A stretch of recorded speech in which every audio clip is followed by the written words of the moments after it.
It's owned by Amazon. I don't know if you could do that anymore. It's been owned by Amazon for like 10 years. 5 years. Now. Yeah, like 5 years now. So I would imagine you could still do whatever you were able to do. I put it up. Yeah, I put us back up on YouTube, so we don't have to worry about doing a video for this week. We didn't pay anything extra for doing this, right? I don't believe it was just the same. Yeah, I feel like it's the same last month or whatever. It doesn't look like I'm getting charged for it, so cool. Should be all right. All right. There's something called Twitch Prime that comes with your Amazon Prime. Yeah, that's for subbing. Yeah. If we had a sub button, honestly, Doug, that would have been the fucking best Twitch Prime bait you've ever. That would be like our first Twitch Prime bait. Oh, you have this thing called Twitch Prime. Go ahead and. Before, I remember because before Twitch was owned by Amazon, they had like another subscription where you were able to, or a subscription where you were able to download videos. I remember that. It's in there. If you just go into our thing and there's a video dashboard, you should be able to download the video from it. I don't have a save for VOD, so. JP, are you able to edit the title of the YouTube video that's on right now? You can change it, I Probably think. not. Maybe. I'd have to go on YouTube. Give me a second. Why? What does it say? Fall Movie Draft, episode 53. Weird. Oh, we just got to follow. Ooh. Capable HQHM. I'm so bad at reading stuff. Welcome. Barty's Draft. I have to find something. What am I looking for? You're looking for McMuffin. You guys can probably change it too. If you wanted to get crazy. You want me to do it? I could change it.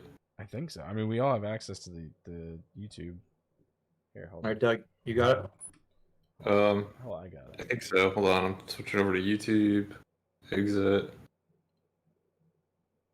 No, I don't even have. I can do it. I have it right here. Episodes. Change it to. If you wanted to get crazy. Your channel. There should be like a live dashboard or something.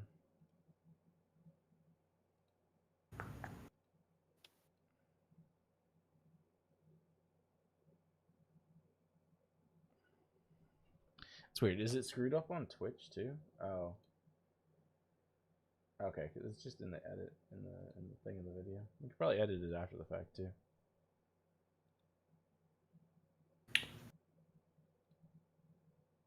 It's absolutely on top of our game tonight, killing it. I don't see how to. Yeah, there should be like a.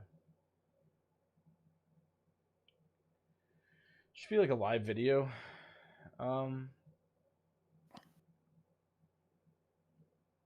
Thing, but I don't. I don't want to go into my channel, right? Yeah, you should.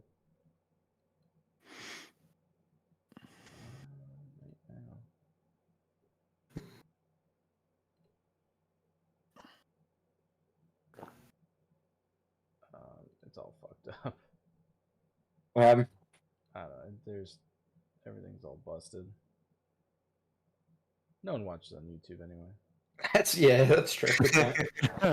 You should be able to edit. I can change the title after the fact. Well, we'll be mentioning the fall draft. It's all good. 2 people watching on YouTube right now. I'm one of them. Probably me. Yeah, it's probably me and Murph. Yeah, it's probably me trying to edit the name. Fuck YouTube.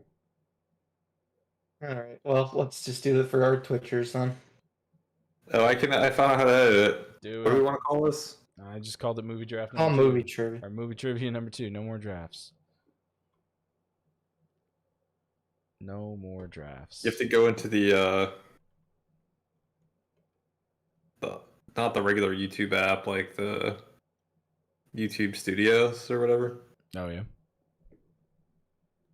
Movie trivia number 2, episode 54. Yeah. Save. Sweet. Crisis averted. Nice. Or 0. Watchers will no longer be confused. Good. Good.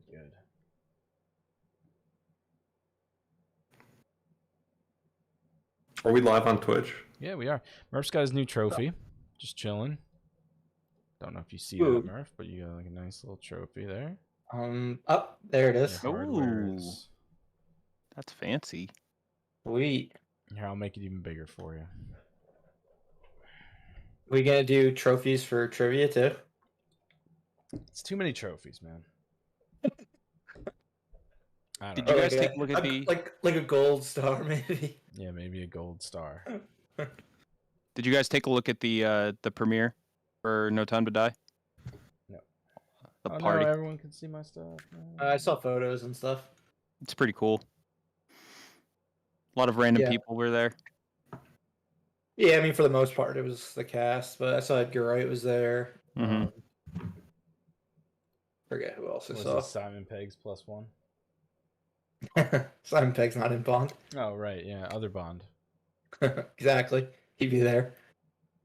What happened to our stream? I switched it. I had to go into Discord to do something because Oh. I didn't want Alright, as long as you knew what happened. Yeah, I'm chilling. Alright, so we're starting at question 61, correct? Yes. Alright. So I can just Nile Rodgers was there, which memorize was all the answers very real random. Who's that? He wrote all of Rick James's songs. The guy with the dreads. He also wrote "Get Lucky." I He's in the mean, video. The Wouldn't Daft know Punk. him. Rick James is if the I guy with the dreads too. Wouldn't know him if Yeah. I stepped over him. You remember the Daft Punk "Get Lucky" video? No, I remember the song very well, Okay. but I don't remember It's the a- video. Very prolific music producer, but he was there Uh, for no reason. I mean, I saw a picture with him and Remy Malik. I saw Billie Eilish and Prince Charles talking to one another. That was Ooh. that's from his print. Well, he probably doesn't even know who she is because he's like an old man. Was Meghan Markle there? I'm sure she Nah. was. No? She's not in the family anymore. Yeah. Well, I mean, she's in the family, but not in the royal family. Oh, not Meghan Markle. I always Kate- forget who's direct. Kate Middleton was Kate there. Middleton, yeah, who's married to who? Yeah, she was there with the walking Yeah. forehead. The what forehead? The walking forehead. Walking forehead. He's so like badly bald, Is she? and he's got. No, he is. Oh, he is. I thought you were talking about Kate Middleton. I'm like, It's a really? wig. I never noticed that. Fucking British tabloids would be having a field day if the princess was balding at I don't 30-something years old. I don't keep up with this shit at all. And I feel like I would have noticed that if that was the case. Yeah. Okay. That makes more sense. Oh man. Who's Yeah, going- Was I saw the it's- Queen there? No. Who's Still going waiting. first? She must love for, Bond. We'll trivia? do you and Corey. Okay. I just want to get the scene set up. We're good.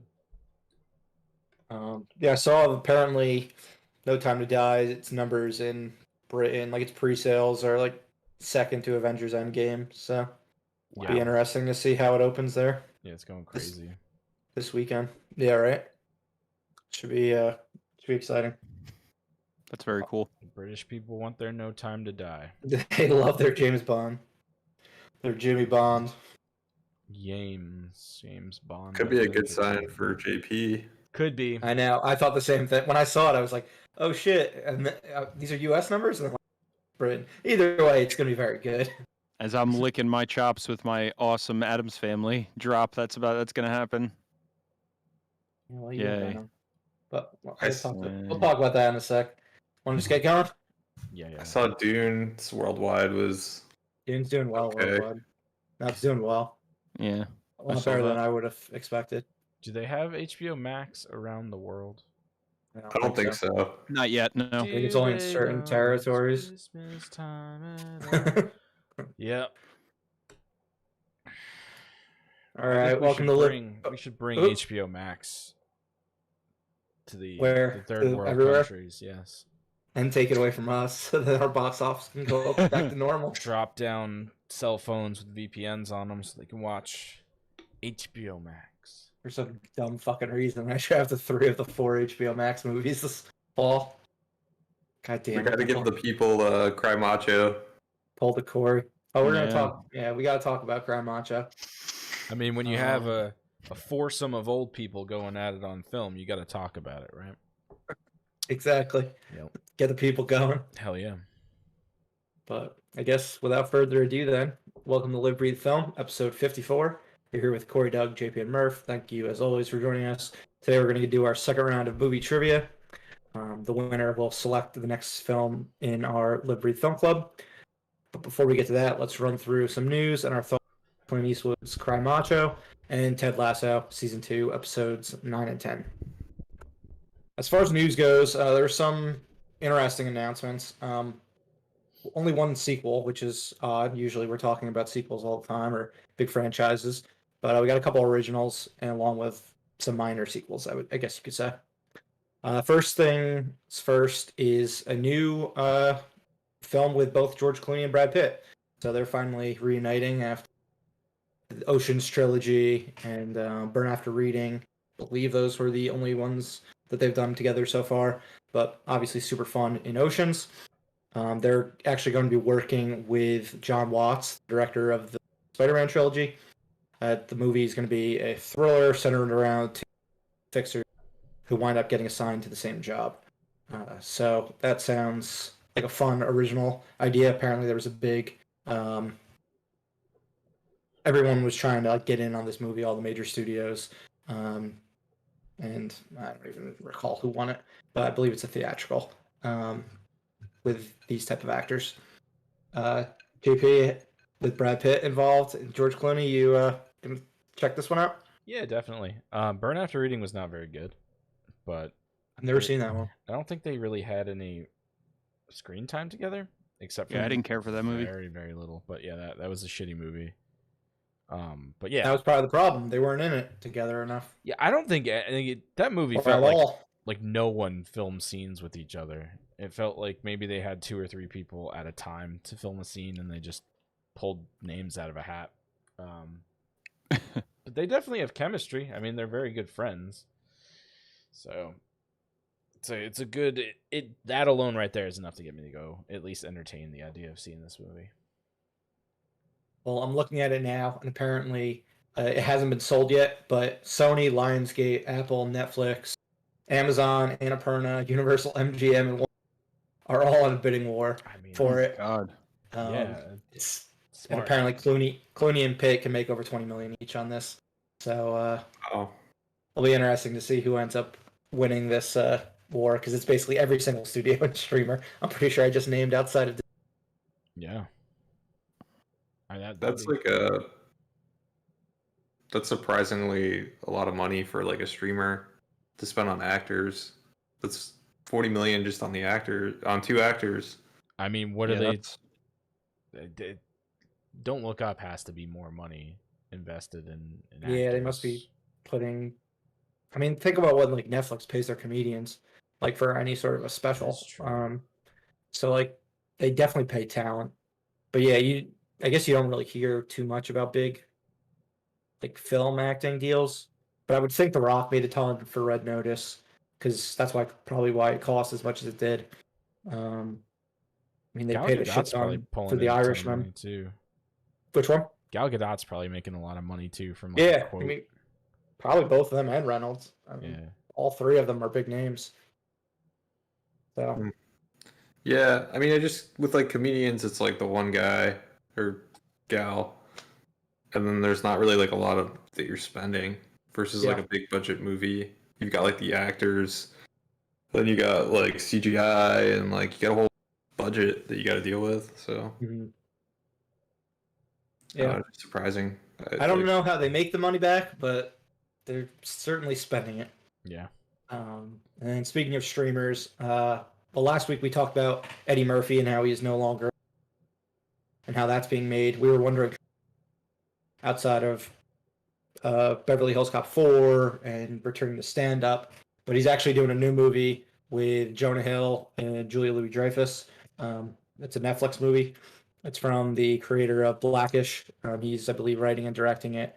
They haven't revealed what the plot is about so far, but I know Jonah Hill will be playing Julia Louis-Dreyfus's son, and apparently it's like a culture clash type movie.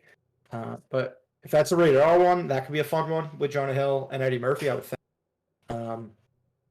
I'm fairly confident they would do a good R-rated movie together, but my guess is it'd be watered down to PG-13. Yeah. I'm not so confident. Would be upsetting. I just think it's silly that it must have had to be like a time frame then, because it'd be silly to pass on triplets to do this. Mm-hmm. Yeah, that's a good point. It doesn't sound so great. Yeah, but it's stupid. He also just signed a three movie deal with Amazon, so that could have been the thing that potentially blocked it. I believe like the newest news was Julia Louis signing on. Yeah. It could have been the Amazon deal, which blocked it because I believe Universal would probably be the one. I think they made twins, so they'd probably be doing triplets, and then this new deal with Amazon could be, because now he's got he's on like 7 streamers in a row between Dolomite Is My Name, Coming to America, Beverly Hills Cop 4, this new Jonah Hill one, and 3 with Amazon. Yeah. So like he's become like strictly streaming guy, which is interesting. Yeah, that's really interesting. I mean, I hope it works out for him, because it on paper it doesn't sound like a great idea, but I'm sure he's got a bunch of people around him that make those types of decisions. I mean, as long as he's making better movies than he was in like the 2010s, dumb fucking family movies that nobody was seeing, and yeah, and we're all like PG rated, or like going back to even the 2000s, like I'd say garbage like that. Yeah, I'd say right now he's just barely above that. I hope it gets better. Yeah, hopefully it's more Dolomite type of quality. Yeah. Not fucking Coming to America. Exactly. Which I guess that one was supposed to be in theaters. That was supposed to be Paramount. That thing bombed. Yeah, and Beverly Hills Cop I think was originally supposed to be theaters, but is going to Netflix. And then speaking of Netflix again, 2 were officially announced this week. Extraction 2. I believe Doug was the only one who's watched that one. I watched it as well. What's the first one about? It was the Chris Hemsworth one where he has to get a kid out of a I forget what fate, either real country or fake country. I can't remember which. But guy had some really cool action scenes, but the thinnest of fucking storylines. It looked like a video game, like first person shooter come to life, like parts, which actually kind of worked for it. But yeah, they showed it at their Tadum thing that they did last week. They showed like a teaser trailer, which was the last movie. I don't even think it had one new shot in it. But yeah, the Russo brothers and Chris Hemsworth are reteaming for this one. That's cool. And then we also have Murder Mystery 2, which I know you can't wait for after your mini marathon recently. Oh boy. Yeah. Guess I'm gonna have to watch it, right? Otherwise, you gotta. Otherwise, the curse gets fulfilled. And I believe that the one and only David Spade is going to be in this one too. Oh my God! They managed to land David Spade. They managed to land one of Adam Sandler's friends. But it's crazy. David Spade has standalone movies on Netflix. I guess they didn't do well. I guess they get him. They must not have done well enough. God. The Little Missy or whatever that movie was. The Wrong Missy. The Wrong Missy must not have done very well. I keep seeing that and having shell shock and PTSD, thinking I have to watch that. But Adam Sandler's not in it, so I don't have to do it. Yeah, I don't know if he even did a cameo in that one. I didn't hear anything. Wow. But yeah, him and Jennifer Aniston are both back, and from what they showed, it looks like David Spade is joining them. Where is it set? They didn't say, but they said they're going on a vacation. It's a vacation movie, ladies. There's gonna be more. There's gonna be more mystery and some murder. Oh boy. Yeah. Why can't it just be like a murder mystery in a small mansion in like Long Island? Go back to Salem to be in the Hubie territory. Go somewhere shitty and make an okay movie. Yeah, that's how it works for him. Yeah. But yeah, no idea when these ones are coming out. This would be probably 2022 for Extraction and 2023 for Murder Mystery, if I had to guess. Because I believe Sandler has another one coming out on Netflix next year. Oh, damn. Fuck. I know. Shit. I know. No. Cop shit balls. No. And Doug, did you hear the news? Extraction 2? I did hear. I'm always listening. Did you? Did you watch the teaser? Yeah.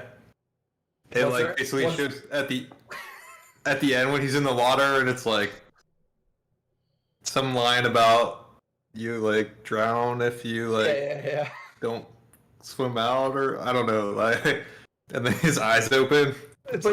Was that already in the movie? His eyes open? I don't think so, right? Oh, okay. So there was one new shot.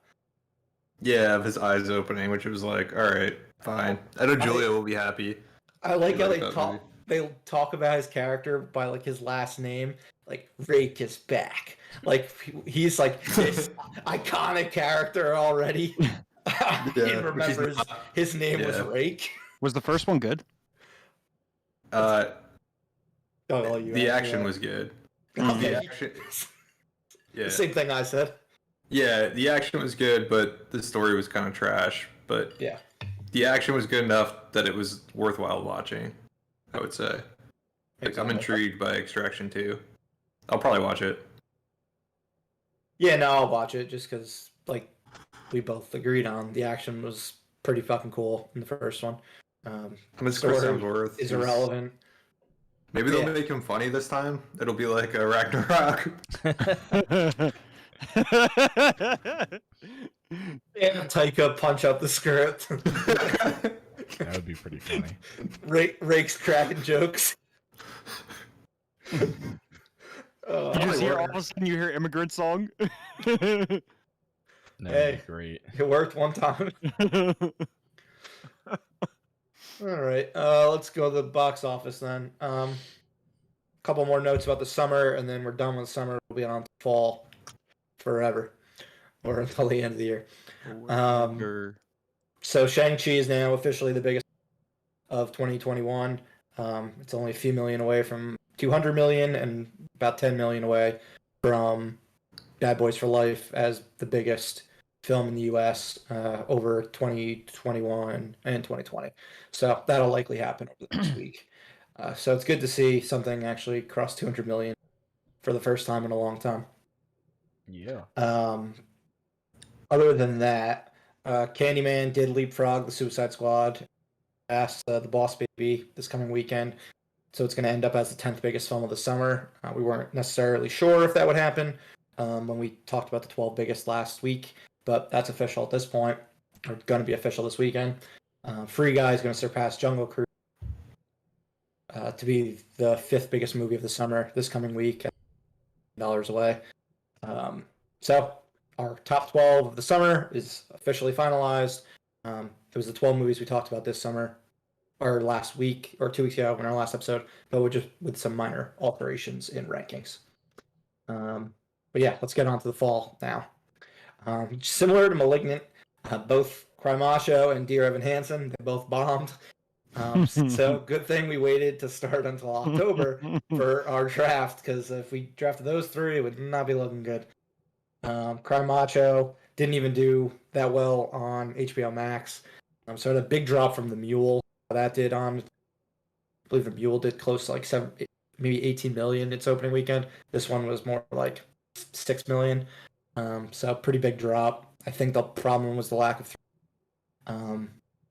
they didn't even have one in this one, which was fairly shocking. And then Dear Evan Hansen this past weekend only opened like 7 million. I know the critics just fucking were savage on this one. Yeah, they were. It basically just shit all over. How the fuck did Broadway give these good reviews awards? It's monstrous. So yeah, movie critics and Broadway critics have very different opinions on what is good. Yeah, you saw that, right? Yeah, some of the complaints were like, I guess the kid, like things work out in the end for the kid is the story, even though he like lied about being friends with the kid that committed suicide and gets a lot of attention. Makes up tons of stories about the kid and uses it to like seduce the guy's sister after he dies. It's like really like fucked up. What a a piece of shit this kid is. Yeah, and like no lessons are learned. And wow. Plus, the main character is the same actor as the Broadway one, but he's like, I don't know, he was 27 when he filmed it, and he's supposed to be a high school student. Oh God! And they're just like, he looks so old. Yeah, I mean Ben Platt does look like he's 40. They do the kid no favors, or the adult no favors with the way like they have him dress, and or like he looks like a sickly old man. It's like really fucking funny how they like tore the fucking shit out of this film. That's funny. So yeah, Ben Platt will not be getting his EGOT this year because he already got the Tony and Emmy and a Grammy for Dear Evan Hansen. He will not be getting an Oscar for it. Poor old man. I know, poor old man. That's not even 30 yet. He's still significantly younger than some of the group. I think we've only recently passed the Stockard Channing was. I believe she was like close to like maybe 33, 34, playing a high schooler. So at least they didn't go that far. But about the fall box office pool, since we are officially going to be at that where our films start being released this coming Friday, we did want to make one note. We fucked up. Well, I'll say I fucked up. I took the movies that were going to be included in our pool from Box Office Mojo. Box Office Mojo was the one who really fucked up. They did not include one. They did not include a movie that is going to make a good list, and which is Ridley Scott's House of Gucci, starring Lady Gaga, Adam Driver, Jared Leto, Al Pacino. Fucking really stellar cast. Which will probably be like an Oscar type movie. Comes out around Thanksgiving. The other thing that we didn't take of note when doing the draft was that Netflix does not officially report its box office earnings, so you can't even find what a movie makes from that Netflix puts in theaters on Box Office Mojo. They just unofficially give numbers.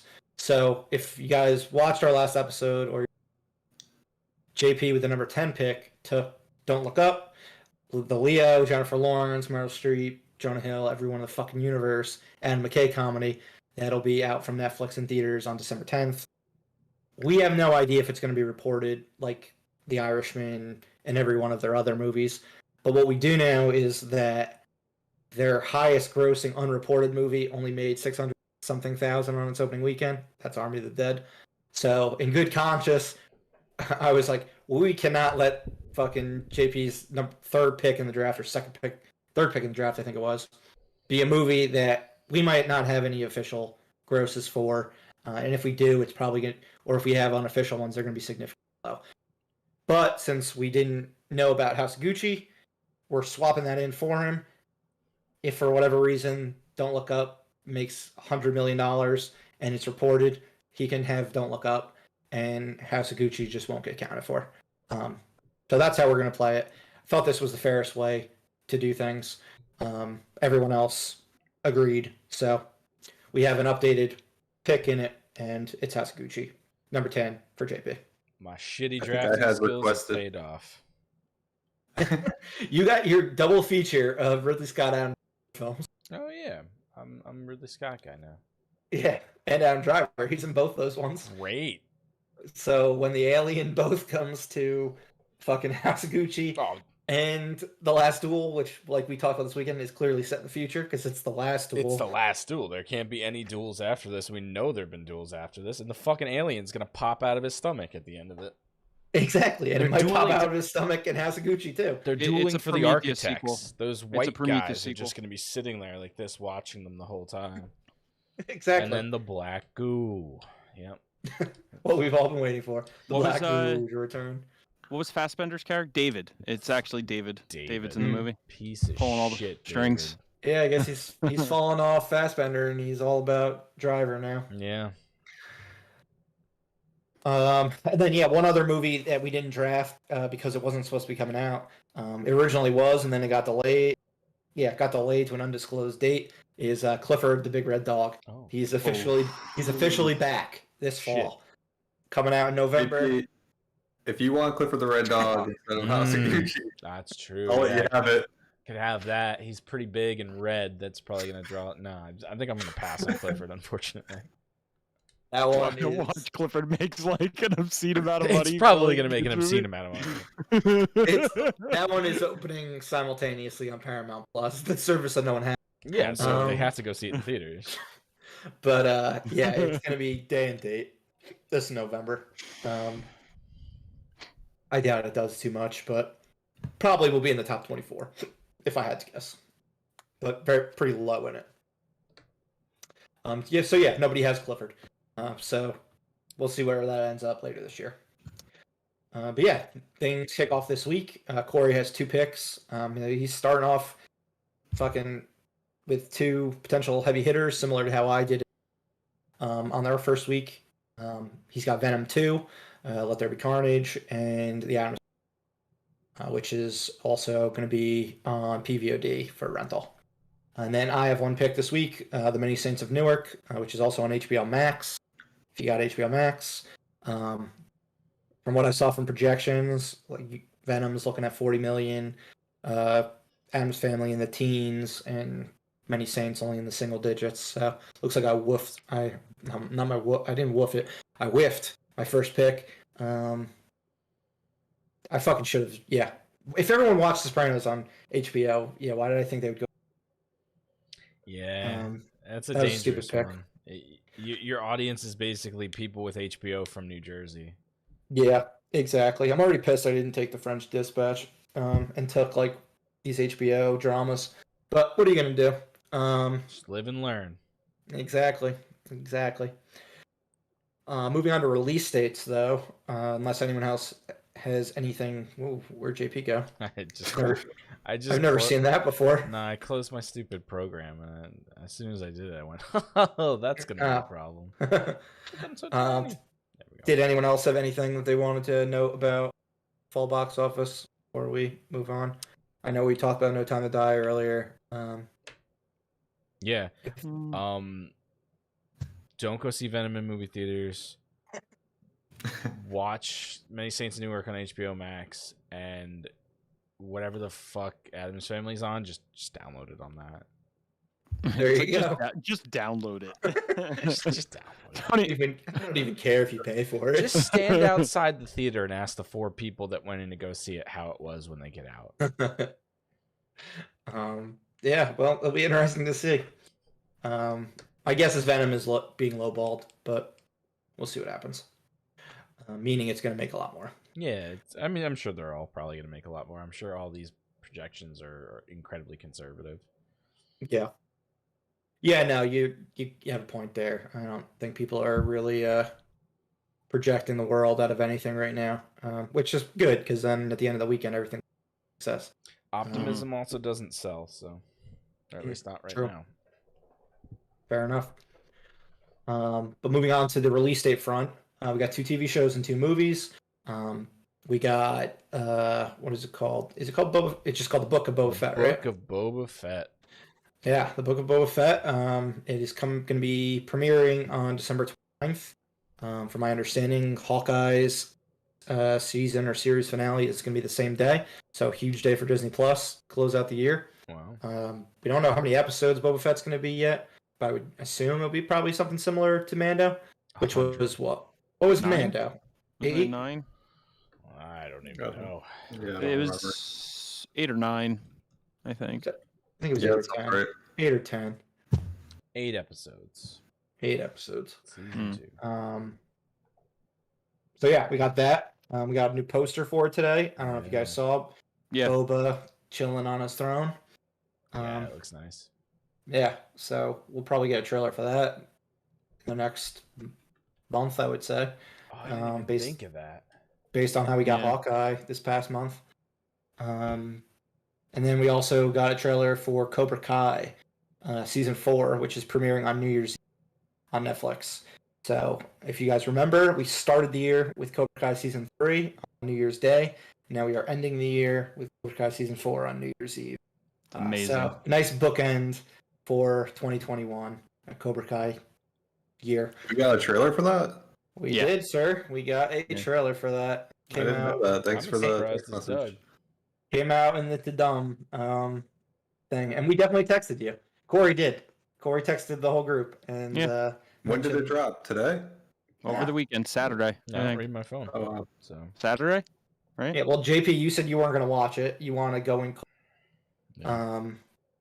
And then it was Saturday. I think you were, I don't know, busy maybe on Saturday. What you were up to? I don't know. I missed that text though. I saw Stranger Things had a trailer. That wasn't really. That wasn't really a trailer. That seemed more like a clip. But Yeah, I guess it was a trailer. It was like a scene. It's not worth talking about because nothing happened. At first I was like, did I get tricked? It was not really a Stranger Things trailer when I clicked on it. Yeah, it was like a haunted house thing. Yeah, it's like a haunted house with not any of the Stranger Things characters in the beginning, and I was just like, I don't know if I clicked on the right thing. This doesn't seem like Stranger Things. Yeah. Yeah, Cobra Kai's, it's essentially Daniel and Johnny at training, and how they have conflicting approaches on how to talk to the kids. It's pretty funny stuff. And then you see what's his face? Bad guy. Grease. Yeah, you see Crease and bringing in Terry Silver. Terry Silver, yeah. So And which is awesome. And then Macho's wife cracks a joke as usual. Yeah. She's always got funny lines about how ridiculous this thing is. She's basically speaking as the audience. But it looks fun. We didn't get too many we got other quick glances of things, but definitely looking forward to this one. It's been renewed for season 5 already, so we know this isn't the end. Oh, well, it might be the end. They're just going to keep making them. True. Yeah, the logical end of the story is probably this year, but then it's just going to continue. Yeah. Probably. But it should be fun at the very least. I mean, I could get on board with it deviating more to the kids a little bit, kind of pulling the veteran characters away just a little bit. They're cool enough. I mean, I enjoy them enough. I don't think they'll pull away the vets. I just don't think the story has the logical end of the story was going to the All Valley with Cobra Kai versus Johnny and Daniel teamed up. That just was. It made so much sense for the way they did these 4 seasons. It's the end of the arc, basically. Yeah, but my guess is they'll do more of the same for as long as it's a massive hit. From what I understand, their biggest show is Bridgerton of all time. So it's not even like these fucking nerd type shows that we talk about are the ones that most viewers on Netflix. Yeah, people love Bridgerton. Stranger Things and Cobra Kai are the ones that everyone talks about online, but they're not necessarily the ones that people watch the most. And the same goes for the movies. The ones that were oh, these are the good Netflix. They're not the ones that do the best necessarily. You're not people aren't watching The Irishman. They're watching or any of those other murder mysteries and whatnot. Yeah. Yeah. Yeah. JP and I watch a murder mystery. But on the movie front, the new Fantastic Beasts movie, it's officially got a title and it moved up about 4 months or in the 3 months. It was supposed to come out July of next summer. It's now opening around Easter. It's coming out April. It's called Fantastic Beasts: The Secrets of Dumbledore. We don't know anything else about it. We just got a logo. So based on that, we'll probably get a trailer fairly soon. With one of the big Warner Brothers movies coming out soon. Dune, is that PG-13 or is that R? I think it's PG-13. I hope it's PG-13. Yeah, we might get it with that then. Then we might get it with that. See our first look at Mads Mikkelsen as Grindelwald. Dune will probably have Batman. Wait, what? There's another actor playing Grindelwald? Yeah, they fired Johnny Depp. Yeah, 'cause we he got talked his about finger this on the cut show. off. Yeah, they fired Johnny Depp, which is stupid, but they did. And Mads is... Don't listen to our show. Maybe you were in the bathroom or something. Yeah, I don't know. I forgot, I guess. But yes, we have the third new Grindelwald. And Jude Law, I guess, is going to be back as Dumbledore. Jude Law is back. Yeah. Everyone else is back. It's just Johnny Depp who's been recasted. Yeah, he's, what is that word that I like to say when banished? Excommunicado. No. Yeah. Johnny Depp is excommunicado from Hollywood at the moment. His shitbag As of right now, yeah. ex-wife is still in movies and stuff. She's still incommunicado. Yeah. Yeah, I know people were trying to get her fired from to no avail. She's got some sort of immunity. Yeah. But yeah. When we get a look at this one, I imagine it'll be with Dune. We'll get Batman also, because fandom JP can't fucking wait for that. So those would be my guesses for the two trailers. Unless, because there's not going to be a new Matrix trailer by then. Fandom is in the, middle of October? October, 15th, JP? Or 16th? It is the 16th. Okay. Saturday. Saturday the 16th. Yes. From Cool. 1 to 5 p.m. Eastern.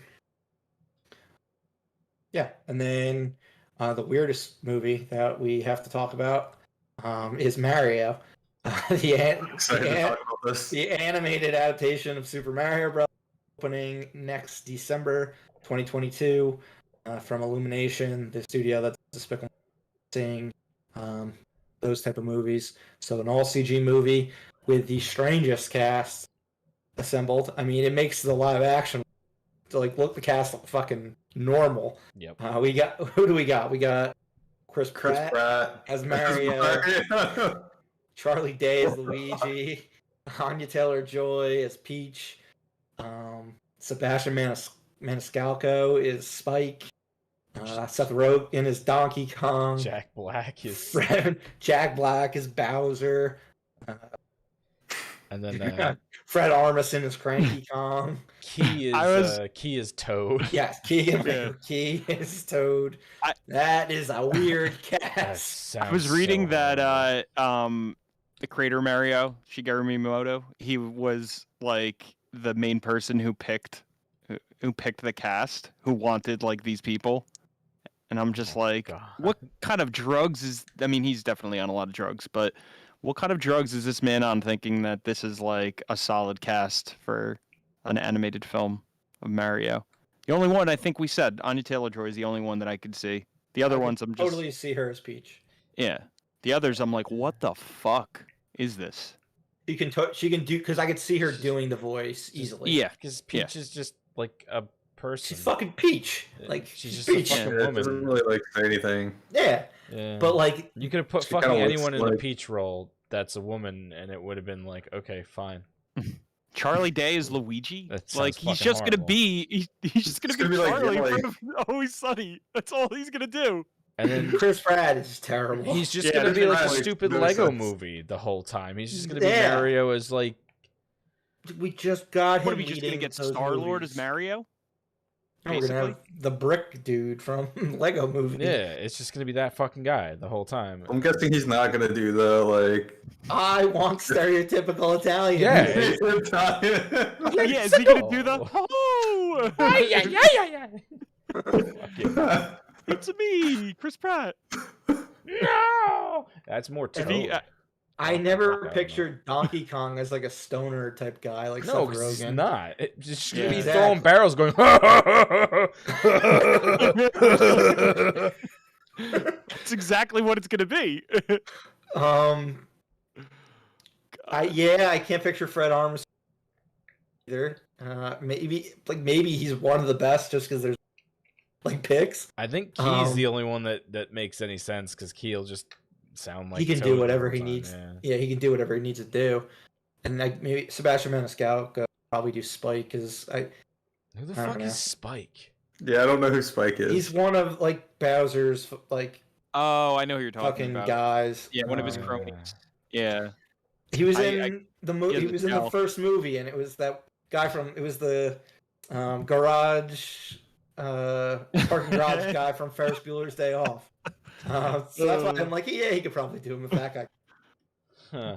And then what about like the biggest thing is like, and I love Jack Black, but Jack Black as Bowser? What the hell? What the hell? He's just gonna be like, yeah, ha ha! Yeah, like none of these picks are so terrible. It's so bad. It's suddenly making Sonic the Hedgehog look like bitches in regards Sonic to was cast. actually good. I wouldn't go that far, but it was better than this. I want this live Yeah. action. I think they should make this live action now, because then that would at least be more entertaining. It's not topping fucking the 1993 No. one.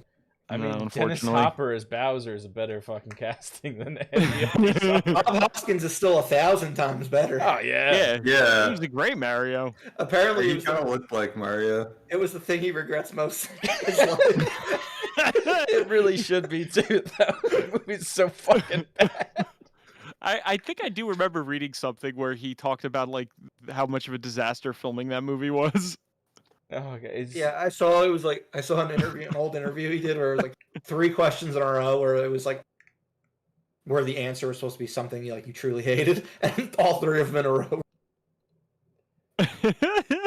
It's the worst fucking idea for a movie ever. It really I is. liked it when I was younger. Oh yeah, no, I enjoyed it when I was younger. I think Saw I that got one in theaters. I got saw that one really at Pompton Lakes. giddy when they wore the jumpsuits. Oh my God, and that was yeah. about it.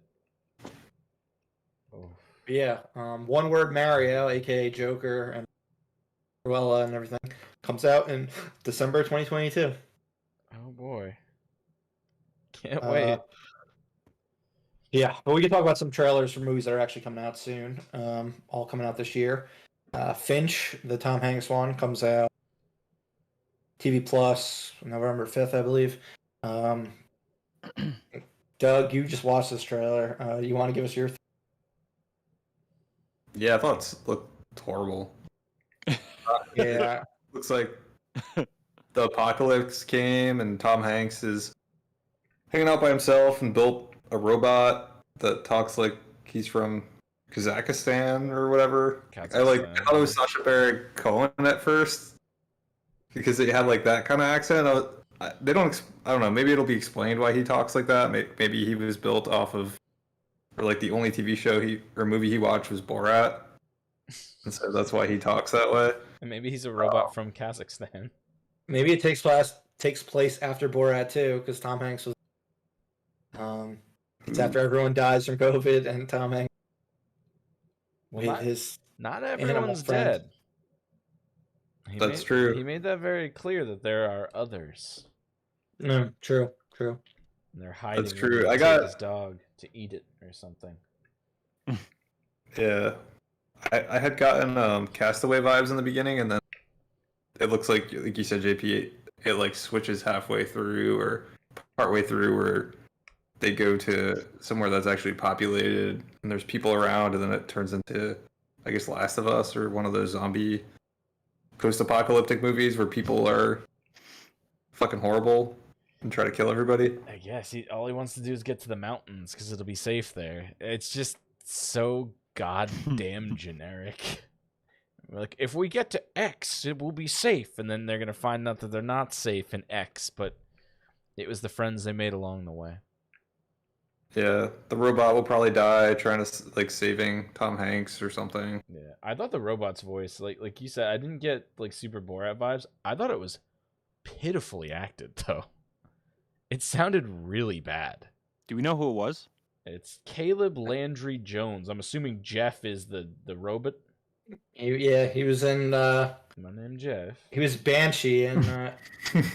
Oh, First Class. That's what his fucking face. Yeah, that guy. I think he was Banshee. I'm glad they made him a voice. And Get Out and other things. Caleb Landry Jones. You'll recognize him. He's been in plenty of things. He has an unforgettable face. Mm. He was in Twin Peaks. Mm-hmm. Yes, he was. But yeah, this trailer didn't do much for me. I'm gonna watch it because it's Tom Hanks. But yeah, I was kind of disappointed by it, to be honest. Yeah, I'm a big old pass on this one. I think even though that's a no from me, dog. Yeah, that's a no from me, dog. It doesn't look that good. Huh. I wonder why he's just like an American guy. I wonder where that accent came from. He's good with them voices. I didn't hear it. I'll be honest. Well, I did just watch it really quick before we got got a very distinct Borat from this. The first line, I was like, okay, yeah, that kind of sounds like Borat-esque. And then after that, maybe he's doing his best. My name's Jeff. The whole time. All right, maybe it's just me that heard it, but well, it's out soon, so if we watch it, we'll report back on if he sounds like Borat or not. Finchgate 2021. Next up, we've got Nightmare Alley. I believe this was Corey's pick in the draft. Comes out December 17th. What'd you think? You happy with this pick now that you've seen the trailer? Yeah, I mean, I think it looks good. Looks solid. I don't know if it'll make. Well, I think it has probably as much of a chance to make money as like Crimson Peaks did, and that movie did okay. I think. I'm gonna watch that movie soon. I haven't seen it. I wanted to, but it's good. I watched it recently again for the second time, and I liked it more. But that movie made a decent amount of money, so I could see it making more than that because it's not. That movie was supposed to be like, or it was marketed as a horror movie. It really wasn't, but it was marketed as one. It was marketed as a gothic horror movie where the ghosts in gothic horror do nothing but move the story along. Reading gothic horror is the most boring thing on earth because the ghosts, they're not really fucking there for anything. The ghosts just like to tell a love story or some bullshit. Yep. The real ghosts are the people the whole time. JP, you read the book. Sorry, Corey, you talk. I read a quarter of the book. Yeah, no, I was just gonna say that it looked promising. JP, as someone who read a quarter of the book, what did you get out of this trailer? I got out of this trailer my confirmation that there are absolutely no ghouls in this movie. I know, it's very upsetting. It's just about failure. Yeah, it's just about people being dicks. And he's just like a con artist, or not really a con artist, but he's like a carny. He's a carny, but he's I don't know. He's one of those types that like a fake soothsayer or stuff like that. So the type of person that can read you and tell you what you want to hear and scam you and then do horrible things. Do we know if he has small hands in this movie? There's probably someone that has small hands in this movie. There are small hand having people in it. Small and hands. You got Ron Perlman, who's got large cabbage. Hands. So I'd imagine Willem Dafoe's got some small hands. He's like the king of the carnies. I could see that in this movie. And the trailer, the trailer kind of like the book, though. All the carnival stuff looks really interesting, and then after that, it lost me entirely. Yeah, I didn't get much out of this trailer. Like, I have no fucking idea. But I'll see it because it's got a good cast and Guillermo del Toro is involved. Yeah, it looks pretty, but no ghouls. Don't go and think there's gonna be ghouls or That's ghosts what I'm or upset about. monsters. Yeah.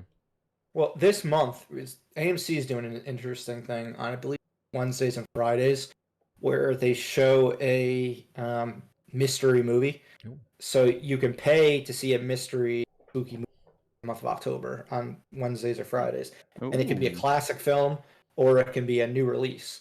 Like you could potentially see Nightmare Alley before it comes out, Last Night in Soho a few weeks before it comes out. I guess probably Halloween Kills or any of these horror movies that recently came out, or else like a classic. So it'd be interesting to start hearing some reactions from people who end up seeing that.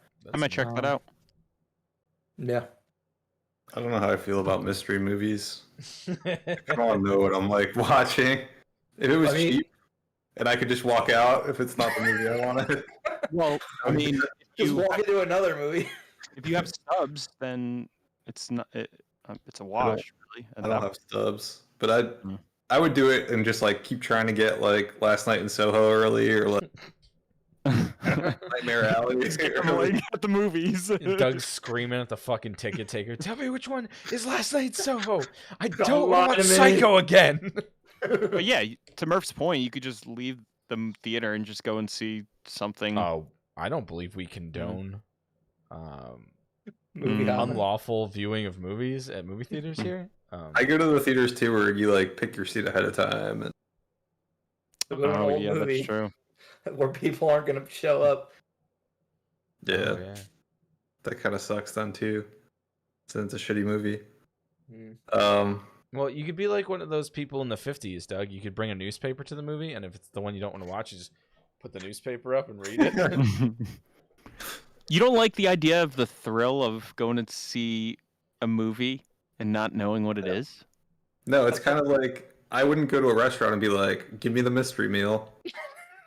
Oh, the Mr. Meat. I mean, like, I want it to be something I know I'm gonna like. I don't think that's the same thing. I think the anticipation of the movie coming on would be fun, but then if it's something you don't want to watch, that's a huge. You immediately are like, "This is not fun." Yeah, well, I just wasted my time and my money to go do this bullshit. But you got popcorn. I mean, popcorn is always good. But what are you gonna do with your popcorn? You're gonna sit there and watch the crappy movie you don't want to watch, eating your popcorn? You're gonna take it out? Like, I'm not gonna waste time eating popcorn in a crappy movie. It's when you bring up the newspaper on your phone. Yeah, that's when you bring it. If I wander in, think I'm gonna see like something new, and fucking Hubie Halloween comes on, I'm gonna be a little angry. You would not be upset about that. I'd be pretty fucking mad. You love Hubie Halloween. I love not paying to see Hubie Halloween. I love being able to pause Hubie Halloween and like it's not even a like a mystery movie or like a October movie. It's just a Wes Anderson movie. Oh God! Did Hubie Halloween complete curveball? JB, did Hubie Halloween make it into your fishbowl of potential movies? We haven't done it yet. We still have a couple. We have like 2 days left to do that. But I don't know. It's gonna depend what kind of bullshit movies she puts in there, or how mad I am when we do it. Yeah, I think Kate and I are gonna do it too. Yeah, fucking Hubie Halloween. I got a couple good ones. Nice. Just have to see if they're streamable. You want to explain what you're doing so that the audience can potentially do this? Yeah, absolutely. My wife had a great idea. Shout outs to my wife here. Because we were consistently having trouble trying to figure out what to watch. So for the month of October, we're gonna get a little bowl and we're gonna rip up little pieces of paper. We're each gonna put 10 Halloween movies or scary movies, Halloweeny feeling movies into this bowl, and every other day, if we're looking for something to just reach into the bowl, watch one of them. So it's gonna be an even split. And just have to make sure we don't have any overlaps. I guess if we have overlaps, that's fine. Not the worst thing in the world. Yeah, I'm trying to convince myself whether or not Labyrinth is a Halloweeny October movie. It's got magic in it. It's got David Bowie. It's a little spooky. I don't know. I've never David seen Bowie it, is kind of spooky. It's on Netflix. If you've never seen Labyrinth, go fucking watch Labyrinth. It's on Netflix. Good. It's amazing. It's got the Goblin King. I mean, goblins are Halloween, right? Yeah, it kind of has ghouls in it, in a way. There's definitely scary parts of it. Jennifer Connelly's little baby brother gets taken away, and then he has a snake and he throws it at her. It's fucking frightening, dude. But yeah, so that's what we're gonna be doing. I can maybe update and see which ones we've pulled from the jar. Yeah, whenever. That'd be cool. Yeah, I'm gonna do it as well. So Keep it posted. It's a fun time. All right. And then speaking of David Bowie, we had the trailer for Licorice, which was soundtracked by David Bowie's Life of Mars. Is it Life of Mars? Life in Mars? Life of Mars, right? I think it's Life of Mars. Life on Mars. Live, breathe Mars. Life on. Oh. Yeah. Mars is involved. But yeah, the new Paul Thomas Anderson movie that opened in November, limited and nationwide, I believe around Christmas. JP drafted this with one of his picks in the draft for the fall movie draft. What did you guys think about this? JP, I think you and I have probably seen the most PTA movies, or Corey probably too, actually. Yeah. About it. Yeah. It looks like a movie that's going to make probably about $60 billion domestically over the course of its running.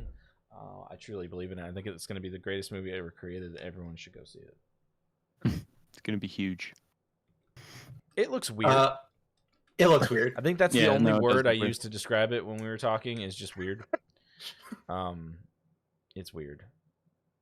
Yeah, I had it hard. I mean, I said this to you guys. I was like, okay, I understand in a way what is going on, but like, what is this movie about? It looks fun, but what is it about? So, and I feel like that's the case with a lot of his movies. You kind of go in knowing just very little, and then it turns into something else. Yeah. But it looks very much like Boogie Nights, like that type of vibe. It's got similar aesthetic to it since it's taking place during the same time frame as Boogie Nights. I know it's mixing real life people and fictional characters. The one that Bradley Cooper is playing is producer of Batman. Yeah, he's the one that wanted the giant metal spider, and he was doing cocaine all the time. Yeah, yeah, he produced Batman '89, and A Star Is Born also. So yeah, he's playing John Peters. Benny Safdie is playing a mayor in California back in like the 70s. One of the directors from Uncut Gems. And then like Alana Haim from the band Haim, and Philip Seymour Hoffman's son, Cooper Hoffman. This is like the just kind of cool great with that. Because Philip Seymour Hoffman was basically like fucking PTA's muse until he passed away. Pretty cool that he's coming into it. It's kind of similar to David Chase calling in Michael Gandolfini for Many Saints of Newark. But yeah, it looks like he's somebody who's like a child actor, but definitely looks like to be a child actor who's trying to pivot to directing. He's friends with Alana Haim's character, and then I don't know. I got the feeling that fucking Sean Penn's a creep, and I mean he is creeping on fucking the teenage girl. But yeah, I don't know who some of the other actors are. The waitress from Always Sunny is playing somebody's mother. Got a quick glimpse of her. Maya Rudolph's in it. Is John C. Reilly going to be in this one? Yes. Good question. He wasn't in the trailer at all, though. He's also a PTA regular. Yeah, John C. Reilly's in it. One of the main teens from Booksmart is also in it, but the main male character. And there's another big actor I feel like that was in it but wasn't on the poster or in the trailer. Chat points out that Tom Waits is in it. Yes, Tom Waits. He plays a director in the movie, but I don't believe it's a true like a real life director, or it just hasn't been announced yet if he is. Yeah, Tom Waits was awesome in the last Coen Brothers movie and Seven Psychopaths. I believe he was in that one also. So he's fun to watch in movies. Yeah. But yeah, I'm personally jazzed for this one. It reminds me of like the early PTA movies, which was exactly what I was hoping for. And yeah, I mean, considering it has two debut actors in the two lead roles, PTA must have a lot of faith in both of them. So yeah, I'll see this in limited. So JP, you're getting some money for. Thank you. No doubt about that. Probably not going to. Yeah, I definitely will too. You're like, I retired with The Master. Thank you very much. Oh fuck yeah! After having sit through The Master in a movie theater, I'm fucking out on seeing Paul Thomas Anderson movies in theaters. When is this gonna end? That thing was a slog. Doug, any thoughts? I didn't know what the fuck I was watching with that trailer. I was just like, what the hell is like?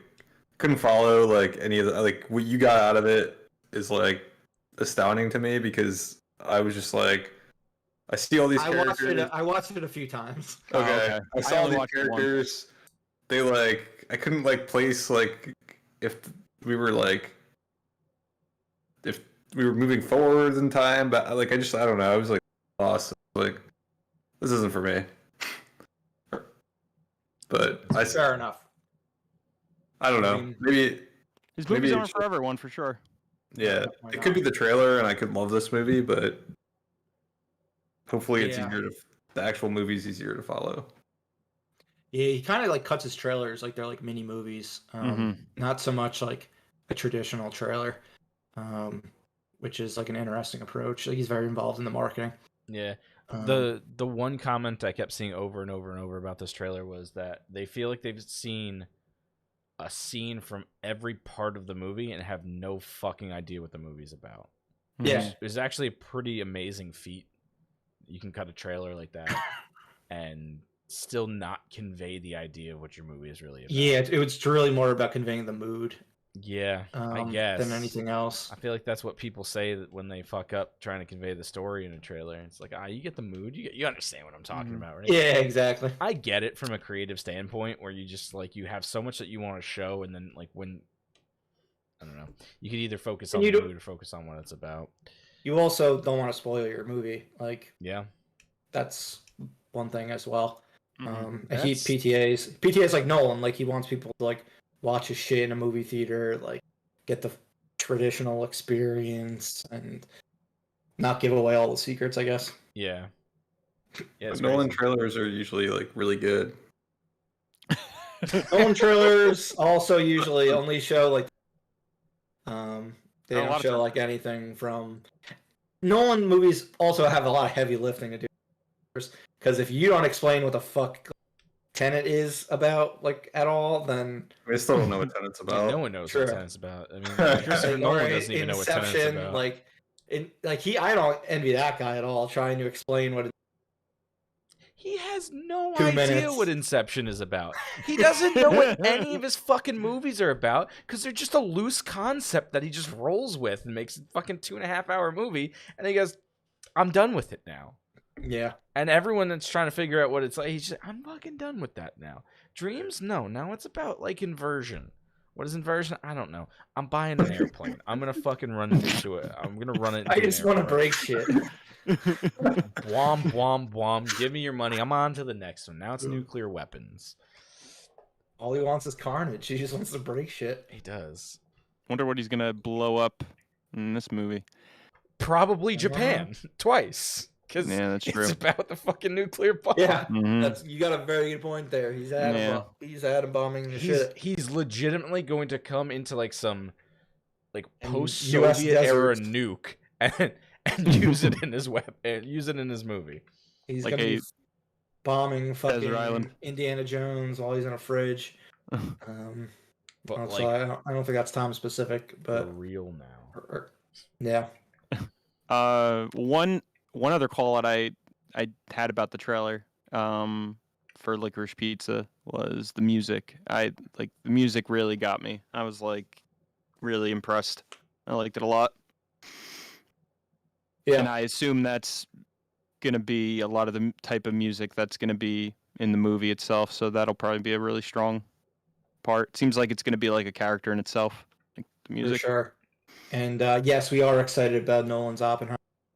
I believe all four of us are.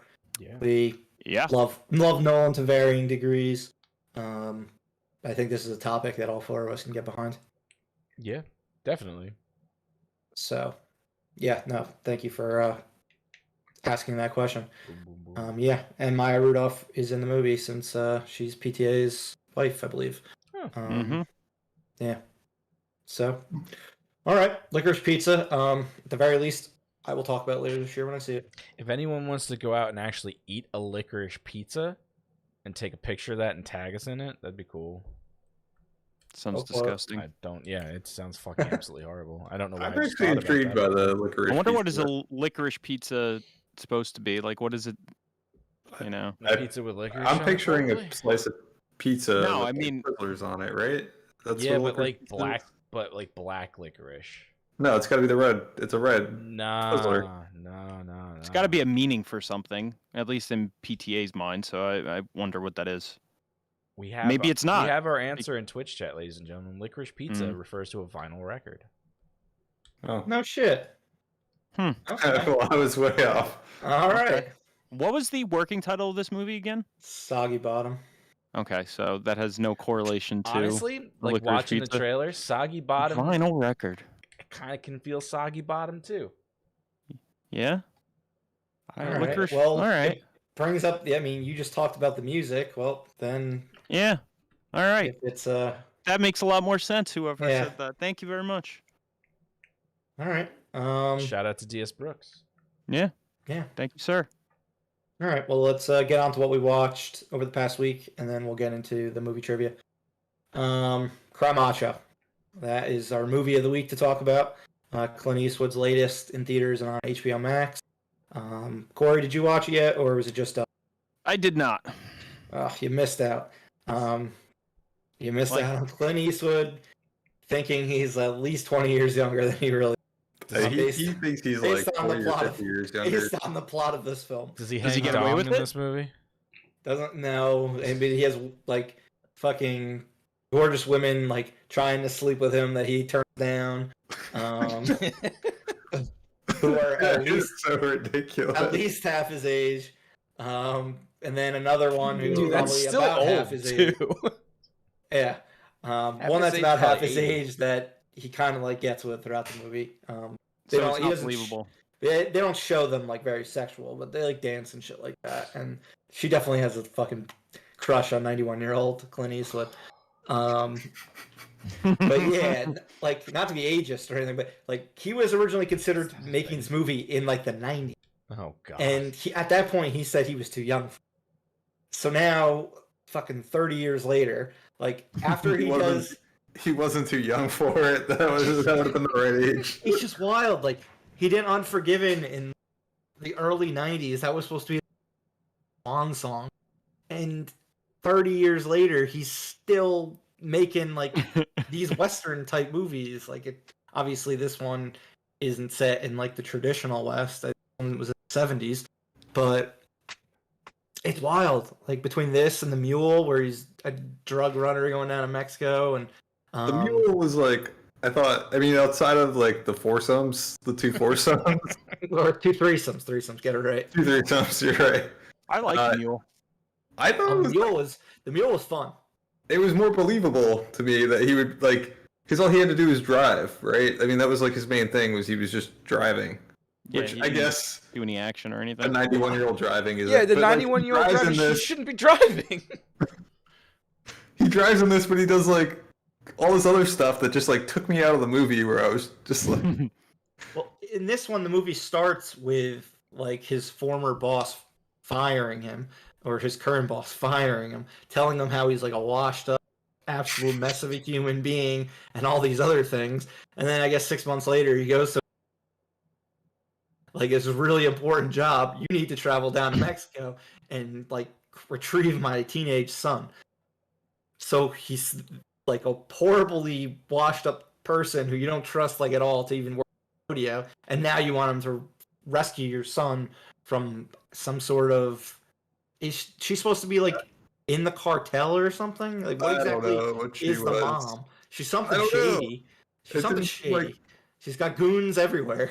But he's a Ooh. macho, so he's a perfect. I fit, was right? like, why are you? He was. I don't know. He was too old. It was like because it was supposed to be like he was this washed up cowboy, but like people still talk to him like he was this like cowboy that was washed up, and everyone called like they like how many times did they call him a cowboy throughout that fucking A movie? lot of times. A lot of And I Was times. was it just like- like, hey cowboy? How? I have one question. He's also how were a how were super the fight vet in the scenes? movie. Oh, there really aren't any fight scenes. Doesn't he like punch some guy? That's the only Yeah. punch. The fucking rooster fights more than he does. Yeah. And I'm not even talking about the rooster fighting other roosters. Like the rooster fights humans. What? Yeah, the rooster gets the action scenes. Like that movie started, and like Clint Eastwood was delivering his lines, and I was just like, he's too old. Like he just like he seems so frail, and like he's supposed to be this tough, like washed up cowboy, but he's supposed to still be like Grizzled and relatively young, not like I don't know, like it didn't work for me that he was 90 something years old, and that they were sending him on this mission to rescue his son, or So it wasn't his believable. son, and then you've got he gets there to like the kid's mom, and like you said, Murph, she's like in this cartel, but then she's like propositioning for sex. I didn't understand that. It like comes out of nowhere, and it's like she just like can't help herself, but like she has to throw herself at 91-year-old Clint Eastwood. Excuse me, I have to put my Geritol on right now. If I don't rub Ben Gay all over my thighs, they get awfully geriatric. It was just like didn't work for me. It like I don't know. I mean, maybe she delivered her lines fine, but it just felt like like another Clint Eastwood fantasy. Yeah, that's what a lot of the movie feels like. Like how he like perceives himself still to be, but it just doesn't like match reality anymore. Mm. Do you and feel then, like, that he's earned the right to do that? Yes, he's Clint fucking Eastwood. Yeah. I'm gonna be really bummed when he doesn't do movies anymore because I think he's gonna be doing them until he. He might film his own death as part of a movie, and then give detailed instructions how to finish it. I mean, he might die making a movie. That's certainly within the realm of possibility. Yeah. I don't see him retiring. He still can direct and act and everything. Didn't he say that he wouldn't? I thought recently He said that may he's have. still gonna continue. He may have said that. To my knowledge, he's the oldest working director of all time to make like a feature-length film. That's wild. But yeah, and then the main plot with the kid, it's kind of like Gran Torino. Like he's not like a real racist asshole like he was in that one, who you learn to love throughout the movie, and who he becomes a better person throughout the movie. He just seems like why am I here doing this? Like that kind of character through this, which isn't as interesting. But yeah, the movie meanders for a while. Like, why does he keeps breaking his cars break down like 4 times and he needs to get new cars. So the he movie becomes a super vet. Yeah, I was gonna say I think the movie's really like a twofer, right? It's Clint Eastwood and the kid, and like unless you like those two are good and their relationship you really buy, the movie doesn't work. And I didn't buy the relationship. I thought Clint Eastwood, like I said, I think he was too old. Yeah. Just throughout the movie, even like just like his line delivery, just felt he just felt like a 90-something-year-old delivering lines. And then the kid I was reading is like not super seasoned. You can tell. And that, you could tell, yeah. He wasn't that. I didn't think he was very good. He didn't look very strong. Clint Eastwood also isn't an actor's director. Like we've talked about it. Like he'll do one scene, the actor will be like, "Wait, or can I do like another take?" And he'll be like, "No, we're good. We're going on." That's true. Which probably isn't the best thing for somebody who's a new-ish actor. Yeah, do you think he ruined this kid's career already just by working with him? I don't think enough people saw the movie to ruin it. I just mean from like a pure directing him standpoint. Yeah. Yeah, I don't know. Right? The one take. I never heard that he was difficult to work with. Just he bangs out. He's not difficult to work with, but he's not like, trying to make the kid a better actor. He's not. Yeah, exactly. Yeah. He's trying to fucking get the production going and be on budget, stay on course, get things done. That's why he has a fake baby, an American sniper. That fake baby. That's America. Yeah, I mean, I don't know if he's got anything coming down the pike next, but I don't know. I'll still see whatever he does next. At this point, I probably enjoy the one he just directs. Yeah, I think he can. I mean, smaller roles maybe where he's not supposed to be 40 years younger than he actually is. Like Million Dollar Baby was probably his best role like in the last 20 years, and he was the supporting character. Yeah. And he was acting his age. I don't know. Maybe I loved Gran Torino. Yeah, no, good point. Gran Torino. Yeah, it's that was between a good those two movies. And again, Gran Torino, that was supposed to be like his swan song. for like the third time. It is 12 years later, and he's still making similar types of movies. I was very eager to see if they were actually going to put Clint Eastwood up on a horse. I was like, this is going to be a bad idea. And then it was very clearly not Clint Eastwood. Yes, yeah, I know the part you're talking about. Yeah, I was like, yep, not him at all. You were like hiding his face as much. He had a body double. Yeah, he had to like tame the wild horse, and it was like he walks up to the horse, and then it's like shot where you like can't see his face, and he's got a hat on. And then because he tames the horse, suddenly everyone brings their animals to him, and he's like the town vet. It's very strange, but try Macho. Yeah. Corey, when you end up seeing it, still on HBO Max for anyone who has it for the next 20 days or so. Yeah, I'm gonna watch it soon. If you're not gonna watch the movie, I think it's worthwhile if you have HBO Max to flip to the scene where this like woman tries to proposition Clint Eastwood. Probably 25 minutes into the movie. Wait, tries to what? That proposition. Okay. To have sex. I was still into the movie at that point because I was like, this is great. I thought we were gonna get more of that, and we do, but it's nothing isn't as good as that scene. So I would say at least just watch that scene. All right. Let's move on to Ted Lasso then. We're up to episodes 9 and 10. So our last episode when we talked, I thought these were the last two episodes of the season, but Apple fucking ordered an additional 2 episodes. I guess after they were already in production, or after the scripts for the season were already written. So there are 12 episodes this season. So we still have 2 more to go. And yeah, definitely impacted my thoughts on 9 in particular. But cool that we have 2 more Ted Lassos. But kind of annoying definitely way more annoying for the rest. They had to create 2 episodes from scratch that were not really directly impacting the rest of the season. They're kind of standalone episodes. Those were the Christmas episodes.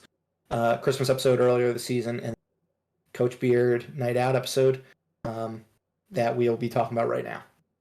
But so let's start with that episode first, since it's super standalone. Have you gone back and watched it again? I haven't gone back and watched it again yet. Yeah, I haven't either. Because I liked it. I liked it too. I enjoyed it. Yeah.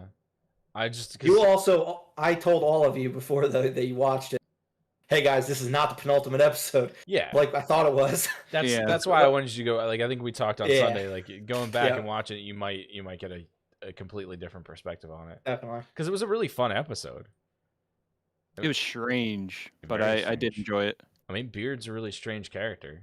Yeah, super strange. But he's become one of my favorite characters. I mean, I always really liked him, but he's definitely become one of my favorite characters just because he's like such a mysterious and strange character.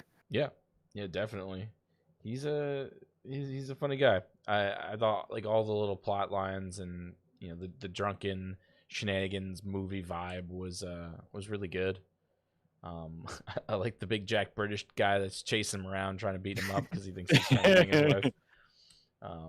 And then eventually saves his skin at the end of it, and they have a little makeup session, and Beard gets a nice pair of pants. Yeah, if that episode feels very dreamlike because it's all like I was expecting it to be a dream. Yeah, I mean, I think they kind of made it that way, so you kind of felt like it was very otherworldly, or like a drunken, memory of a night. Yeah, instead of what you actually did. But I got a kick too out of when they all like dress up and they're like in the bar clothes, like the ridiculous like British formal clothes. Yeah. And that whole it was just like a fun episode, but I don't know if I would have liked it as much had I not had like a warning of that this was just going to be like a weird beard episode that didn't really progress the overall story. But... Yeah, I would have been bummed out if that was the second to last episode and then they rushed to do whatever they were going to do for the rest of the season. I could be pretty bummed out about that. I complained about that in Loki when they did that one exploding planet episode. Yeah. I said, you just don't have enough time to do what you think you need to do. And you're just going to drop some bullshit out of context episode on us or something that doesn't really progress anything. Yeah, it'd be a huge bummer. But knowing that they shoehorned in, I hope they never do that again. Yeah, well, they announced already the next season is 12 episodes. Okay, good. So I think everyone knows ahead of time what they need to do for the story. Yeah. And they can plot like they originally did for their 10 episodes of season 2 before these last 2 were added on. Mm-hmm. Because planning for a weird one-off episode like the Christmas episode would be fine. That's great. Yeah. If you're going to throw a one-off, but then having to shoehorn 2 one-off episodes into your season already kind of is just... It's not a recipe for success. Yeah, I didn't like the placement of it either in the course of the season because I thought the momentum was going. I agree with fast, fast paced, and a lot of things were happening compared to like the beginning of the season, which seemed like what exactly is this season about and everything like that. And what was it? Episode 8 was when so many like big things occurred. And then we got the standalone episode. For me, it reminded me of Lost, where tons of characters died in one episode, and then they did an episode with 2 characters met on just like the 2 of them for an hour. It was like the 4th to last episode. Yeah. It was 2 characters they talked about for like a lot of the show, but it was a completely standalone set in the past, and I was like. And people fucking flipped back with that episode as well. Because this one was very different. With some people just being like, I don't get it. Like, why is this a thing? And then other people being like, no, this is genius. Like, let them do their fucking thing that they want to do. It definitely breaks up the momentum of like the story, especially like once like the previous episode broke new ground and gave you more information, and then all of a sudden you're just like, really?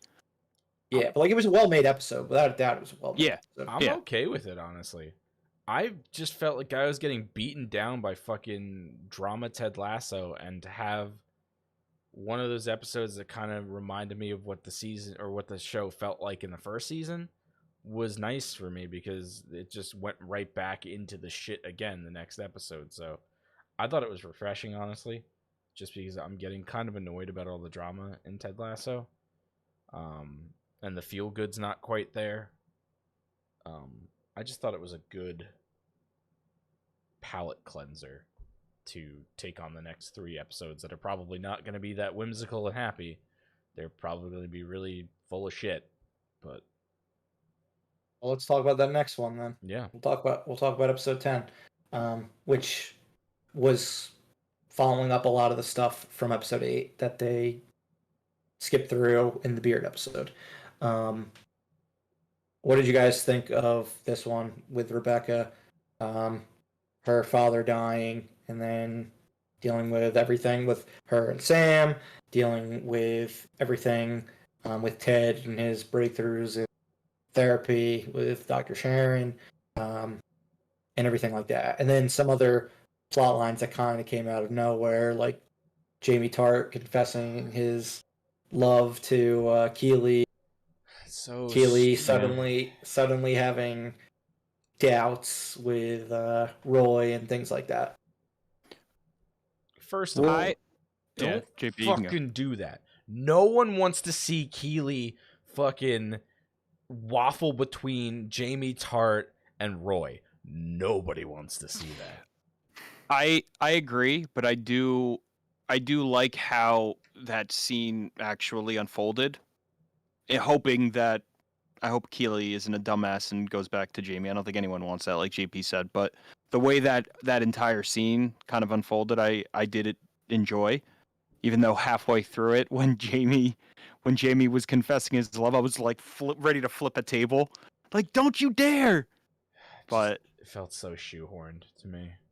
It just felt so unnecessary. Like they had to write Jamie Tart back into the season or something like that. And like, well, what do we do with him? He's just what do we do now? What do we do now that he's like not a bad guy? Yeah, let's make him a bad guy again. I hope it's more of a one and done type of thing. Like it doesn't. But then why? It doesn't really turn into something else. Why even do it? You know, I don't know. Why even put it? Like, I mean, because maybe they're going to use it as a way to strengthen Roy and Keely's relationship in another way. I feel like they've done that multiple times already this season. Yeah, so many times. What I'm wondering is, it like, do you believe Keely would be someone who would self-sabotage? Yes. Yeah, that was the only reason why she. Yeah. And they would do this is she actually will go with Jamie, not to make the fans happy, but because we believe that's what her character would actually. Yeah, that's her personality, which is 100% something that I think she's capable of doing or could do. But it's like, I thought she was beyond that. I thought she had grown as a character. It's just basically knocking her back down to how she was in the first episode of season 1. Mm-hmm. Yeah. Just some like. Yeah, but I mean, you could still be flawed even though you had like some growth as a character. Like she could still have character flaws and make a bad decision. I just think it's a huge regression, though.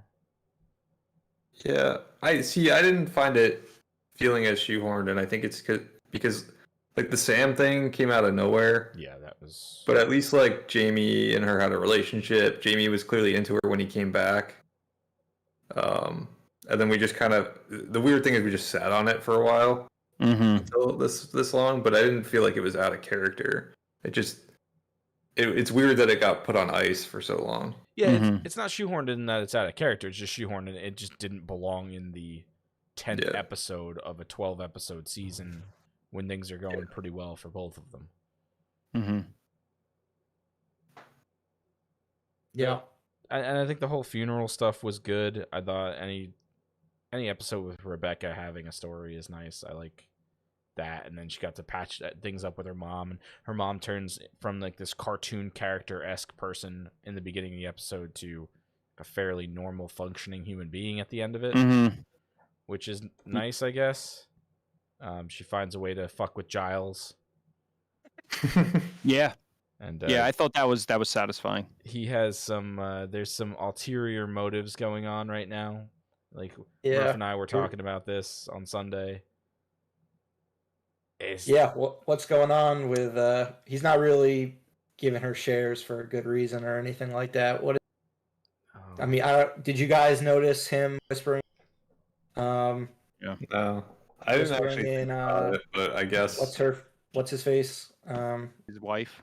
No, JP. Sam? Not Sam. And Nathan. Nate. Nate, yeah. Oh, yeah. Did you guys notice him whispering in Nate's ear after he was leaving? Like, there's something up. Yeah, there's something up. And he gave up he gave up the shares, or not his shares, but his wife's shares. Yeah, I believe so. In the team.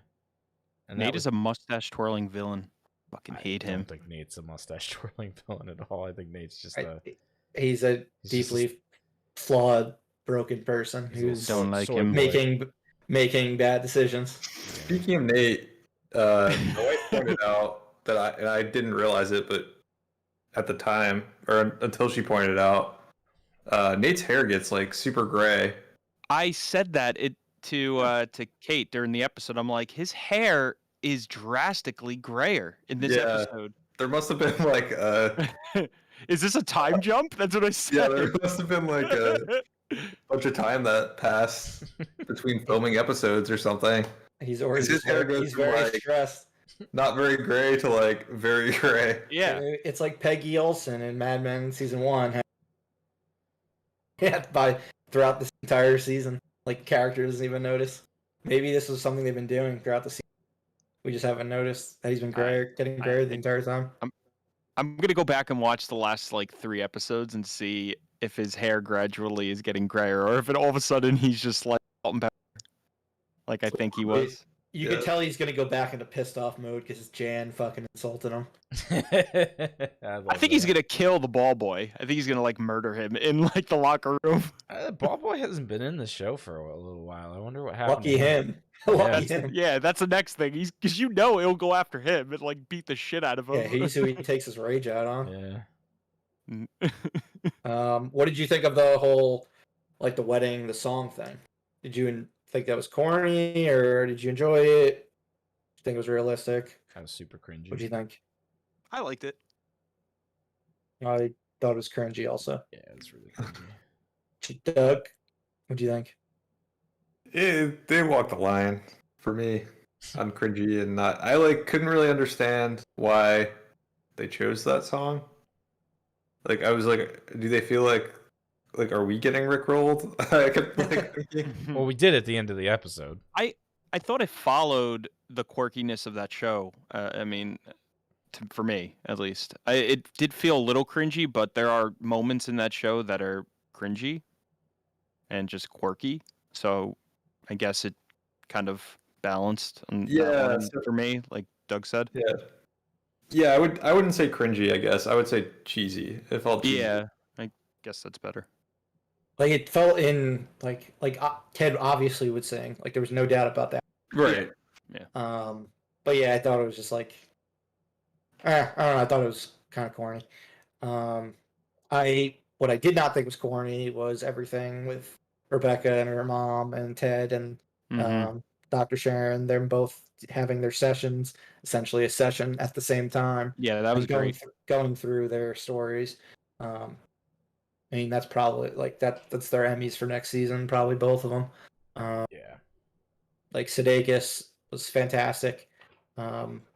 He's doing incredible dramatic work on the show, even though it's comedy. Is it? But yeah, it's turning into a dramedy, like a lot of the half-an-hour television programs. Yeah, exactly. That's dramedy. Yeah. But yeah, I thought his story about his dad was fantastic work. Fucking shitty ass story, but he did a fantastic job in it. I had to really concentrate on the way they cut that one because they cut those stories together, and I had to go back and like replay it just because I got lost in the fact that they were telling two similar but different stories, but like cutting out pieces of each and filling it in with the others, and so I found that a little confusing at times. Did it happen on the same day? It seemed like it did. At the very least, it happened on Friday the 13th. On both, like not necessarily the same Friday the 13th, but Friday the 13th. Yeah, that's what that was obviously very, very coolly edited. Yeah, that was like obviously the money shot of that episode is just based all around that. The funny was Danny Rojas was hilarious with his shoes. The whole thing with the shoes was hilarious when they're like, no, I don't want to go stand out in line for a couple hours to grab shoes. Like, no. You just go to the store and buy these shoes. These are not those type of shoes. Because nobody wants them. And then, Danny can't wear the shoes and his feet get all messed up. Yeah, he got some good comedic moments because they haven't used him in a while. And then I guess really the only other thing to talk about would be Sam and Rebecca. Like, now that they've broken up after one episode, do we see a point for this whole thing, or do we think they're going to come back to it? They're definitely going to come back to it. Yeah, I think they'll revisit it. How soon do you think they'll revisit? Possibly by the end of the season. They'll be back together. Okay, that's very quick. Yeah. I mean, it seems like every episode's close to an hour. Yeah. 2 hours. See, I thought it's not really an hour or a 30-minute show anymore. No. If you've noticed, they're all like close to 50 minutes. I thought they would put this on ice until maybe next season, like the end of next season. Yeah, or towards the end. I kind of am thinking more that towards what you're thinking, sometime next season. But I mean, they went through the start and end of their first stint together so quickly. Maybe they will planting the seeds by the finale. All right.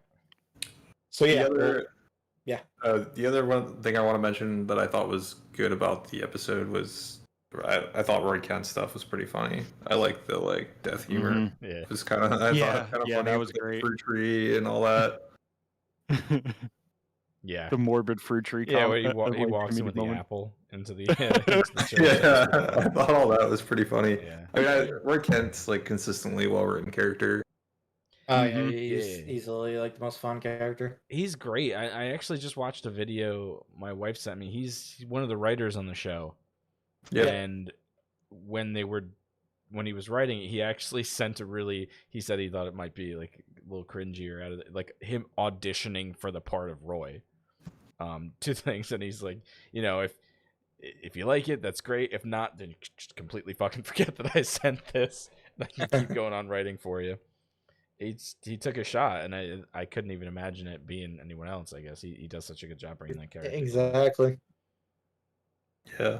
I saw someone suggest him for the next James Bond. No, Oh. no, thank you. Oh my god. Maybe the next Austin Powers, but Yeah, right. no James Bond for me. James Bond. Yeah, no, I don't think so. All right. Well, we'll talk about the last two episodes when we do our next episode. We won't do any predictions because they'd probably be awful. But yeah, let's get into our feature presentation. It's movie trivia, our second time doing this. What we're doing is the winner is going to be able to pick a movie from Kate's selections that we've done during our yearly film series. So she's put tons of movies between the years 2000 and 2020. Most of them we did not seen. So what we're going to do is the winner will get to pick a movie from her selections that we haven't seen. On our next episode, the winner from today will pick out what that movie's going to be. If they want to, they could talk to Kate to kind of get some pointers on what she thinks would be a good one for us. That's up to them. We have 2 first-round matchups today. Each of those will be 10 questions. JP versus Corey, and myself versus Doug. The winners of each of those will be in the final round, which will be 15 questions. If someone gets a question wrong, the other person can steal it. So we'll see what happens. If we get to any ties or anything like that, we'll have tiebreaker. But you guys have any questions before we kick this off? No, I don't think so. Does the loser get anything? Yeah, the loser gets nothing. You get nothing. Not everyone gets trophies, Doug. Yeah, not a live breathe film. Not a live breathe film. That's for sure. Just need to figure out a way how I'm going to get the trophy, and I don't think this is going to be it. No. We do need to determine who's going to be going first amongst you two. I don't know. How do you want to do it? You want to do rock, paper, scissors through the screen? Sure. Yeah. No, that's going to go terribly. Corey, pick a number between 1 through 10. The two of them can guess it. Whoever gets closest goes first. 7. You're not supposed to say it out loud. Well, you would have to pick the number. It's between the two. Wait, yeah, one of us would have to pick the numbers because it's them two. True. Good point. Sorry. I'll pick a number. Doug, you pick the number. Yeah. Got it. All right, JP. 4. Corey. 9. JP gets to go first. It was 3. All righty. So JP versus Corey, and JP goes first. We got 10 questions. 10 questions. Let's see what happens. All right.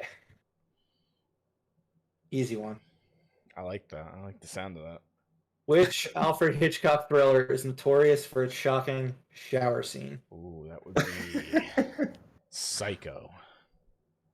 That is correct. I actually said that movie on this podcast already. Shout out to What Psycho. do you mean? Because I was talking about the The mystery movies, yeah. Yeah, earlier today. Yep. Good point. Corey, what is the highest grossing foreign language film at the U.S. box office? I have a guess, but Crouching Tiger, Hidden Dragon. Incorrect. JP for the I steal. Oh. Would you say, Doug? You were going to guess that too? That's what I would have guessed. Yeah, that's what I was thinking. I have no idea. Borat. The answer is The Passion of the Christ. What language was that in? That was in English. Wait, No? wasn't that in English? Latin or Gaelic. Oh Wait, my did God. they really speak another language that entire movie? I saw that movie. Now I remember. we all saw it together. I guess I Yeah. didn't notice over all the blood and the feeling shameful and shit. Yeah, I never saw it. I just saw South Park make fun of it afterward. Oh, that's true. Because in South Park, when they're making fun of it, they're just all screaming in different languages as well. And it's in Aramaic, they were saying. Yeah, the subtitles was Under All the Blood. Yeah, I think the subtitles were all just like painful screaming the whole time, and then ravens flying out of that pregnant woman's belly. Exactly. JP, All right. question number 3. Who wrote the screenplay for Rocky? Ooh. Sylvester motherfucking Stallone. I don't even think he can write. That is correct. Oh, shit. I honestly didn't think he could write or read. He even directed lots of them. Oh, Jesus. Good for him. Corey, what national monument does Cary Grant climb in the heart-pounding final moments of North by Northwest? Mount Rushmore. Correct. Yeah. All right, 2-1. JP. It's big right here. JP, what was Quentin Tarantino's first feature as writer-director? Ooh.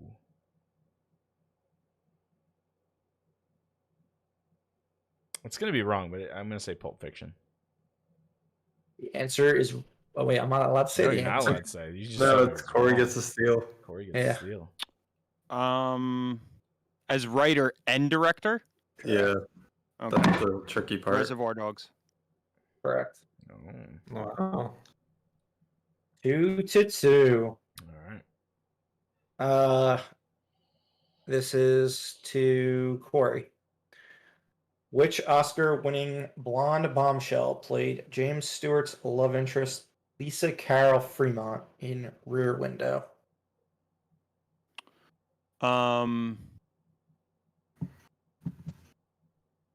Good.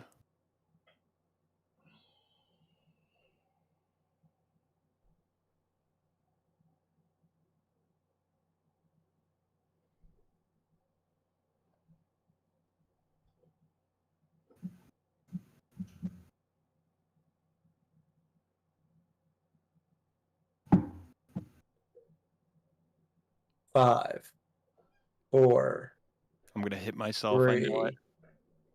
2, 1. JP for the steal. Yeah, I have absolutely no idea, but every single time I have to say an old school actress, it's always Tallulah Bankhead. So it's Tallulah Bankhead. Just because I love I that should name. know this.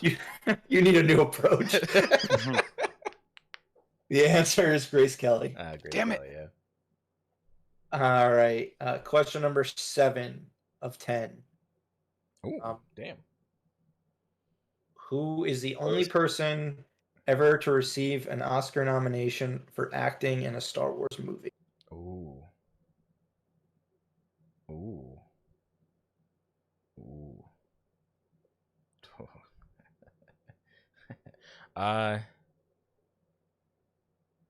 James Earl Jones? Correct. It's obviously Billy D. Williams, but you know. Corey for the steal.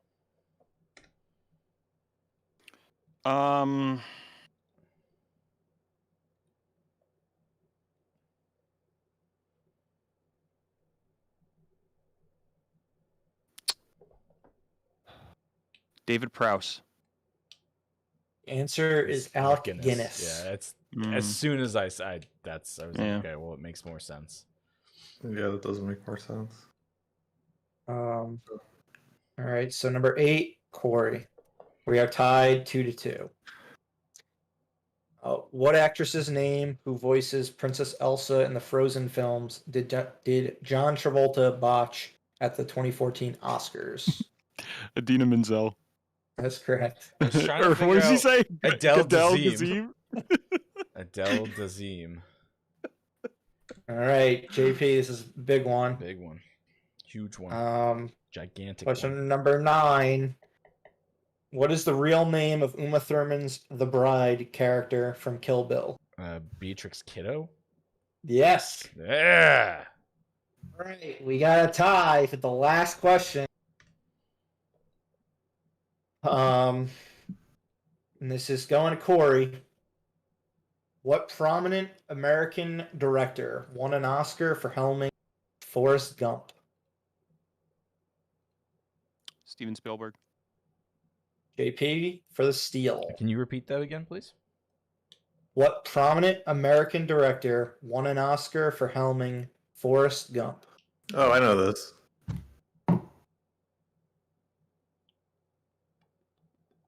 Fuck, I don't know this. Prominent. Ooh. I don't know this. Pass. Doug, feel free to answer. I know you want it. Zemeckis? Robert That Zemeckis. that was my answer. second choice. Who we've talked about in this episode. We did talk about him this episode. Oh, did we? Yeah. I don't know why I thought. Or it was right before we shot. Yeah. Was it might have been when we were bantering. So they've got to do another question now. Yes, Yeah. they have to do another question. All right, question 71, aka question 11. So this goes to JP Mm-hmm. Oh, yeah. because you had the steal last time. Ooh. 3 of Jim Carrey's blockbusters, The Mask, Dumb and Dumber, and Ace Ventura: Pet Detective, were all released in what year? Ooh. Dates. Why has it got to be dates? It's in the 90s. 94? Correct. Mm-hmm. Let's go. JP advances to the next round. Thank you, Jim 4-3. Carrey. Thank you, Tom Cruise. JP, you are in the finals. Wait, Oh, Corey doesn't get a chance to? Sudden death, my friend. yeah, I was doing the original NFL overtime rules, not the new rules where everyone gets a chance. Do we want to have everyone get a chance? Sure. This is un. Or are we gonna run out of Waters. questions if we keep giving? We Yeah. might. That's my I think only we've already concern. run out of questions, haven't we? We only had 30 left. We've got on question 72. I think we're good. Okay. I mean, do we want to do a chance? Doesn't matter to me. I mean, Doug, you decide. I kind of want to see if Corey. I kind of want Corey to have a chance because otherwise Okay. it's just that JP went first, so he got an extra question. Okay. Fair enough. All right. Corey, how many sons does Luke's home planet of Tatooine have in Star?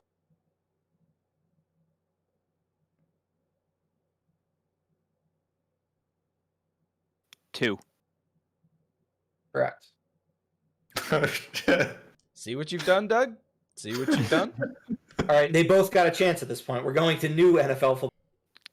And it's at this point Overtime too. they both got their chance. They both got it correct. So now it's Now I just have to make sure I don't get flagged for taunting or something fucking stupid.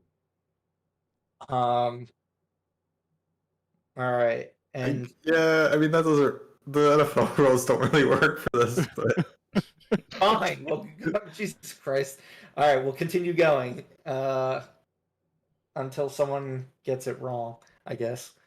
I don't know. All right.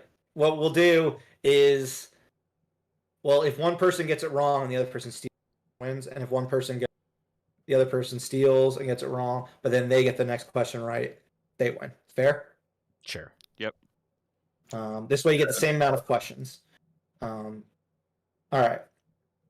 This is for JP. Yes. What movie holds the record for most Oscar wins without winning Best Picture? 8 wins total.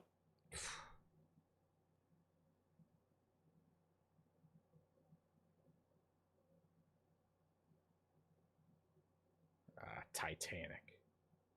No fucking idea. Corey?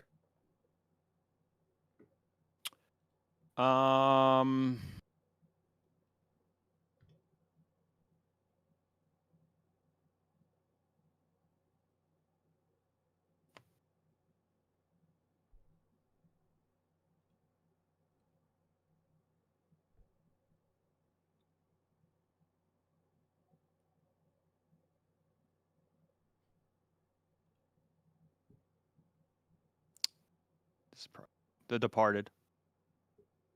Yeah. No, Cabaret. You both named Best Picture winners. Yeah. What was the answer? Cabaret? Really? Yeah, I wouldn't have gotten this right. That's weird. I was thinking Lord of the Rings for some reason, which was definitely not right. There was a recent right. movie that I was thinking about, but I couldn't remember the name of it. That I know didn't win Best Picture. Yeah, Cabaret. That's a tough one. All right. Corey, in what 1969 James Bond thriller does the famous spy fall in love and get married?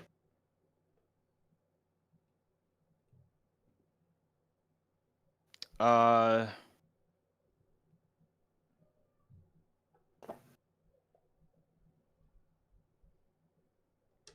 1969.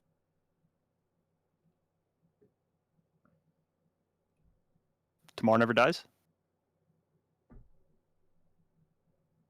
JP. That was in the 90s. JP. In what? Do you want me to repeat the question? Yes, please. In what 1969 James Bond thriller does the famous spy fall in love and get married? I mean, this one's pretty obvious because I've seen all these, so I know exactly. It's clearly Octopussy, where he marries 8 women. Right? Right? That's why it's saying that, right? The answer is On Her Majesty's Secret. Forever. That one counts? Is that Lazenby? What do you? Yeah, it's Lazenby. It counts. It's an official Eon production. All right, JP. It's gonna happen. I hate you, Doug. I think we can take Doug's suggestions for the podcast for the rest of eternity and just throw them out the window. That is assuming we ever finish this episode. What 1970 movie marked the feature debut of who? Arnold. Oh. What 1970 movie marked the feature debut of Arnold Schwarzenegger? Is that Pumping Iron, the Arnold Schwarzenegger story? That's what I would have gone with. It's the documentary. I think the question is wrong. I think the answer is wrong. So I'm going to look this up. Okay. Fact check. Wow. This could be big, guys. This could be big. This could be big. If it is wrong, we need to write a very sternly worded letter to yeah, the publication that you need to write it. You're the lawyer. It's not You're wrong. the live, breathe, film lawyer. It's not wrong. Oh no. Corey. Pumping Iron was the second. Oh, really? I pulled that one out of my fucking ass. Oh, Conan. That's what Barbarian. Answer Hercules in New York. Oh. What the I knew he was in it, but I thought it was like came out in 1980, Is that like not 1970. Gay porn or something? It sounds like it. It does. All right, we're on to Corey again. Yes. Yes. What is the first movie ever to be rated PG-13?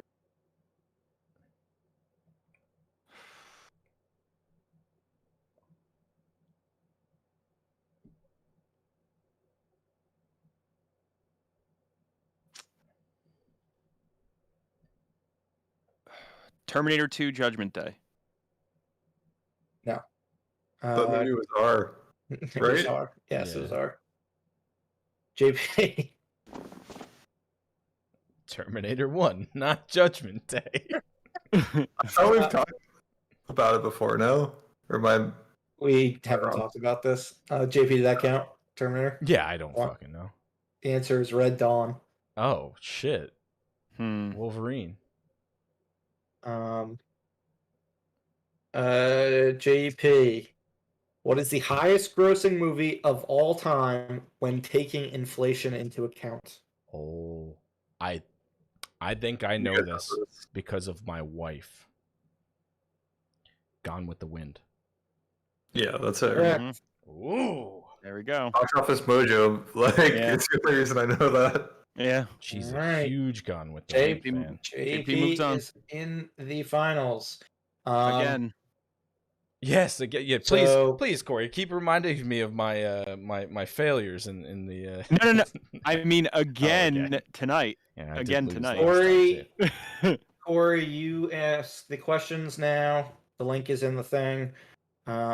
Start with 78. I could ask the JP? questions. Yeah. Well, you're in the next Oh, round. I'll have so to just in look. case Yeah. Just in case you Yeah. don't see the answers. All right, so Um, it's Murph and Doug, right? Yeah, so JP, you pick the number this time. Where's the? Oh, JP, you pick got a it. number Sure. between 1 to 10. All right. Okay, go. Murph, we can make up questions if you statistically get enough right that I can't possibly get to. So this is all on you to just like crush me. Fair enough. Or we'll just go down to 10 questions for the final round. All right, so you picked. All right. Yeah, there's a number in my head. I'll go with 2. 2. Okay, Doug. Oh, 1. That's Okay. a horrible guess. That but was one that was a what I had horrible in my guess. head. Murph wins because it was 6. Because it had to have been 1. Yeah, it had to have been 1 as opposed to But I already 8 picked other one, so I, numbers. like, Doug, you like to live dangerous. He really does. Oh All my. right. Okay. Good. I mean, good so- for you for sticking with it, you know? 10 questions. would have been cool if I was right. It would have been Myself really versus cool. Doug, and it would have been.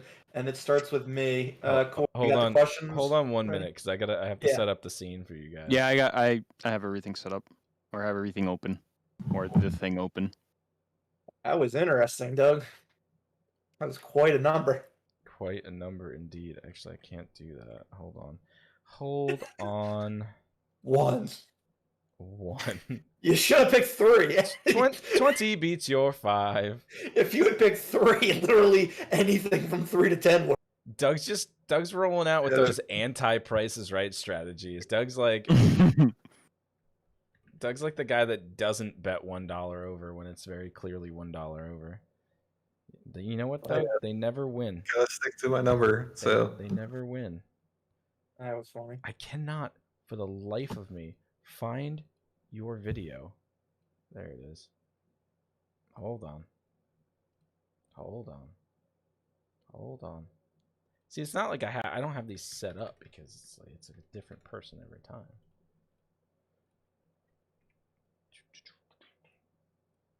Here's the story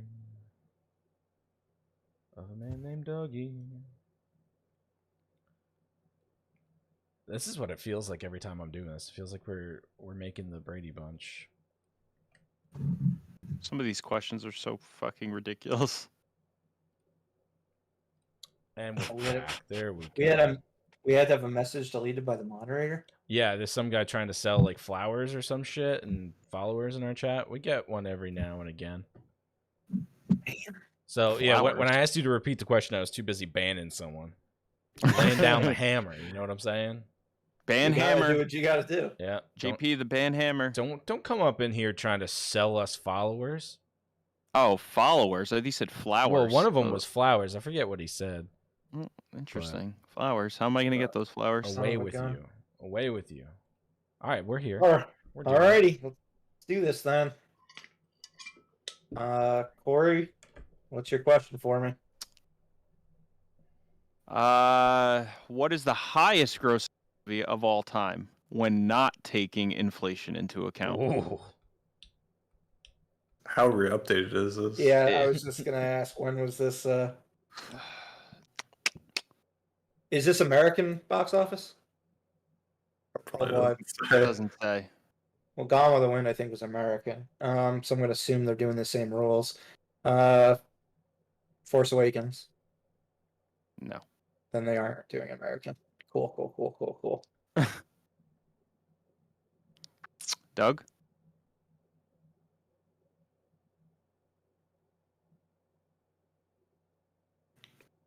I don't know what. Want me to repeat the question again? No, I know what the question is. So if it's Okay. worldwide, Yeah, it's a time. tricky one.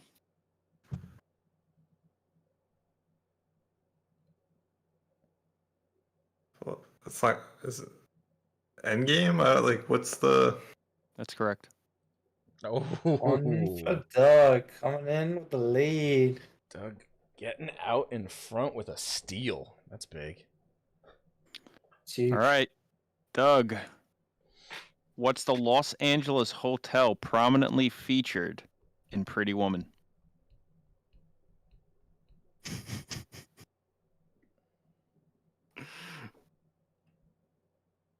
I don't know anything about Los Angeles. Or Pretty Woman? I've seen the making of Pretty Woman. But you've never seen the movie? I've seen the movie, but it's like not okay. what I go back to. I'm not like, God, I need to see Richard Gere and Julia Roberts. You're not a I'm just, diehard like, Richard I've seen the Gere head? making.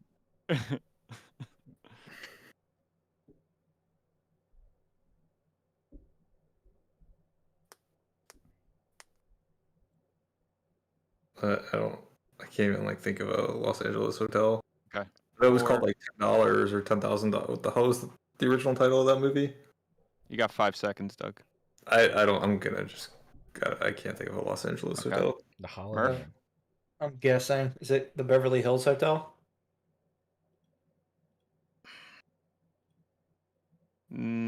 Yes and no. What does that mean? Do you want me to be a tiebreaker, Corey? Do you want me to take a look at this? Yeah, take a look at it. What You'll question see what I mean. number? 79. 79. Thank you. We got this. Hold on. Pull it up from here. We need to review the tape. All right, let's review this. Down to 79. 79. I'm going to say no. Okay. What is it? The Beverly Wilshire. Oh, yeah. I would say By Four By Seasons. 4 seasons. Yeah. This podcast is right. brought to you by 4 Keep me Seasons. honest. Keep me honest. Just want to know. Yeah, Thank you. It's good to have another eye. So this is to me now? Yeah. It's to Murph. So, Murph, what is the only X-rated film to win Best Picture at the Oscars? This I did not know. Midnight Cowboy? That is correct. Murph's on the board. Murph's on the board. All right, Doug. Who played Detective Rick Deckard in Blade Runner? Harrison Ford. That is correct. All right, Doug getting Cool. I'll take these softballs all day. Fucking steal. Murph, what is Yeah. the name of the spaceship in Alien? Nostromo? That's correct. Tied up, right? Yes. Sorry, I just fucked everything up. Doug's frozen on my screen on OBS Yeah? for some reason, but not frozen on Discord. Weird.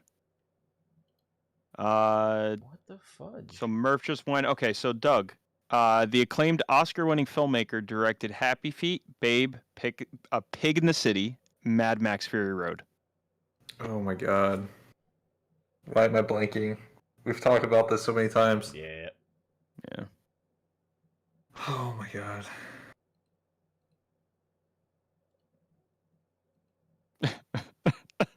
Murph. Corey's frozen too. I don't get this. Just freezing. 10 seconds, Doug. Oh my God. I'm blanking. I know Murph knows this because we've talked about it times. Murph's ready to blow a gasket. 5 seconds. The pressure. All right. 2, 1. Yeah. Nothing. It's Murph. All right, Murph. George Miller. Yep. Got my steel back. Got the steal back. How- Takes the How many lead. more questions we got? 16. No, in this round. Oh, that's a good question. Six. Hold No. on. That's Hold Have on. we gotten everyone right? Let's see.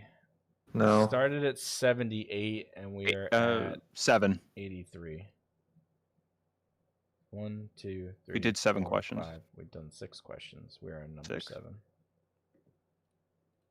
Yes, Oh, 'cause yeah. It would be, We it are- would yeah. be 7, 8, 9, 10. yeah. 6 questions. All right, so we got 4 questions to go? Yeah. All right. And it's on me? Yes. Murph, who is the first and only woman of color to win the Oscar for Best Actress? Best Actress. The best actress. Halle Berry? It's correct. Ooh. All right, Doug. What's the fictional brand of cigarettes in Quentin Tarantino's movies?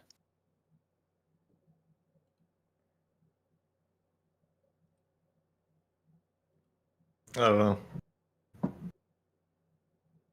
Okay. Giving up? All right. It's Red Apple.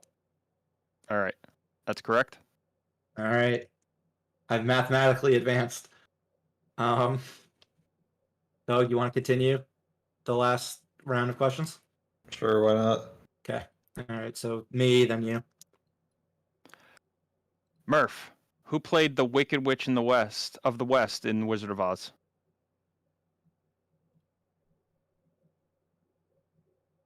Yeah. Probably JP's like old actress. Tallulah Bankhead. That is incorrect. Doug? I don't know her name. That was me. Yeah, I don't know her name either. Okay. Who was it? Margaret Hamilton. Oh yeah. All right. And Yeah. Doug, you got the last question? Doug, which movie star is killed off in the opening of Scream? You said that really fast. Did you get that, Doug? No, did he ask which star was killed off? Which movie star is killed off in the opening of Scream?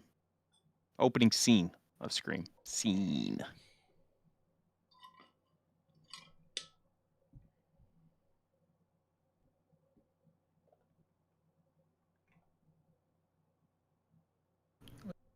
This is Drew Barrymore? Yes. That is correct. All right. Murph was going to, like, murder me if I didn't know that. Okay. All right. That's 10. So yeah, 5-3. Myself. Cool. Good job, Doug. That was close. Alrighty. JP versus myself for the finals. All right, let me get this set up real quick. I think I got us back to be. What question did we get to? What are we on now? 88. All right, so let's do 10 questions. All right. Doug, do you want to field this, or do you want me Yeah. to? Let's give Doug a shot. All right. Is that annoying for JP to set up? I don't think so. Everyone got fucked up anyway, so I gotta fix everyone. So 88 is the number. Yeah, I guess there should be just enough. All right, Corey. This time you can pick a number in your head. Mhm. Don't And say it out loud. And You didn't JP and specify. That's why I was. I fucked up. Okay. 1 to 10, or just any. What? Yeah, what are from the 1 to parameters? 10. From 1 to 10. JP, you want to Okay. pick first? no, I'll let you go first. Okay. I'll go with 5. Okay, all right, I see what you did there. I'm gonna go with 6. Corey, Okay. Murph, you're up first. what was the number? 5 or 4. Sorry, Was it 5? Yeah. Was it 4? it was 4. We need a recount. Alrighty, so 10 questions. 10 questions. We have 12 questions on there. If we go past 12, Doug, you're gonna have to fucking find some new Just gonna questions. make for shit us. up. I don't think it's gonna get to that point, but be pretty amazing if it did. It does seem to lean Murph if I'm just like reading the question. Yeah, it's questions about movies. Clearly. Well, there's some Oscar questions, and those usually no. lean towards Murph. And box office questions. Yeah. Is Tallulah All right. Bankhead one of the answers? Because I think I can get that. All right, so Murph's up first. What's the name of John Wayne's character in True Grit, played by Jeff Bridges in the remake? It's gonna take a little bit of thinking. Yeah, I don't think I'm gonna get it, but let me think.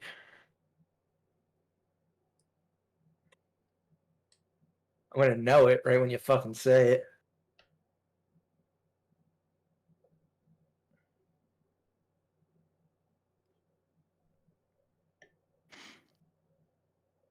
Trying to think of Haley Steinfeld like saying it in the movie.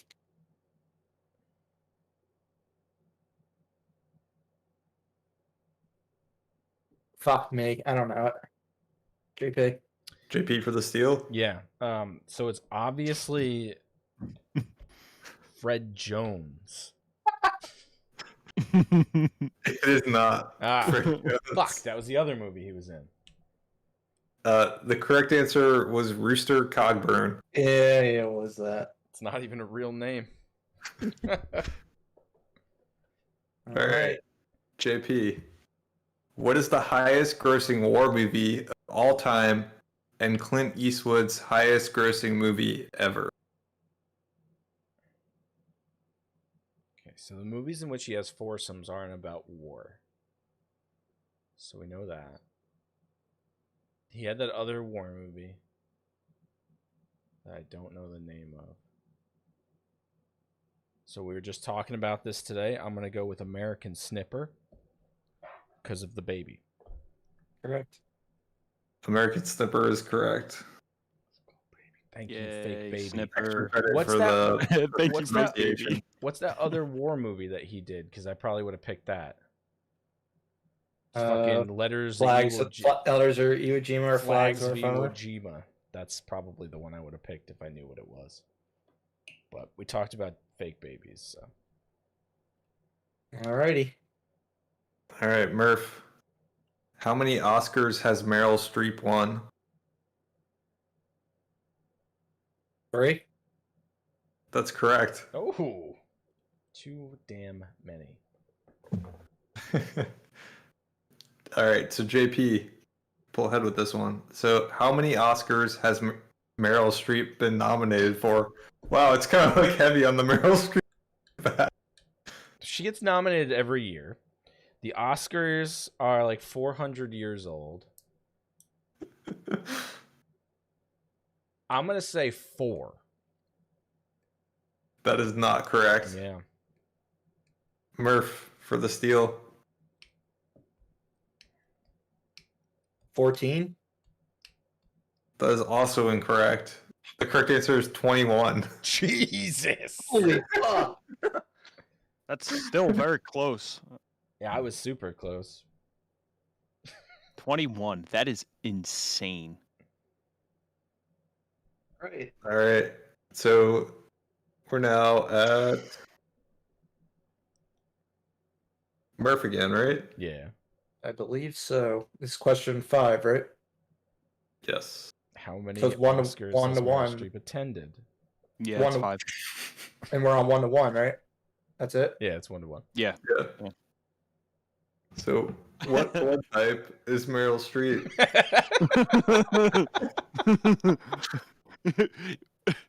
I do like the how many Academy Awards has Meryl Streep attended. It would be great if it was just. How many drinks Oh, did no, Meryl it's Streep have questions. at the last Oscars? Name all the designers of all the dresses that Meryl Streep wore to the Oscars. The number of bowel movements that Meryl Streep has made while attending Oscars. It's like, all right, we're done with this. Find a new one. Oh man, that would be so good. All right. So the real question is, who played Bonnie Parker and Clyde Barrow in Bonnie and Clyde? I have to name both of them. Ooh, that's rough. You have to name both Bonnie and Clyde. All right. It's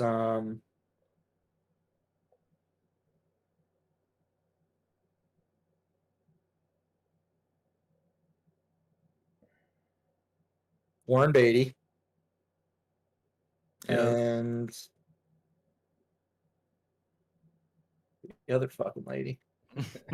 And Bonnie. This is fucked up. Why did I get a two-part question? Fuck.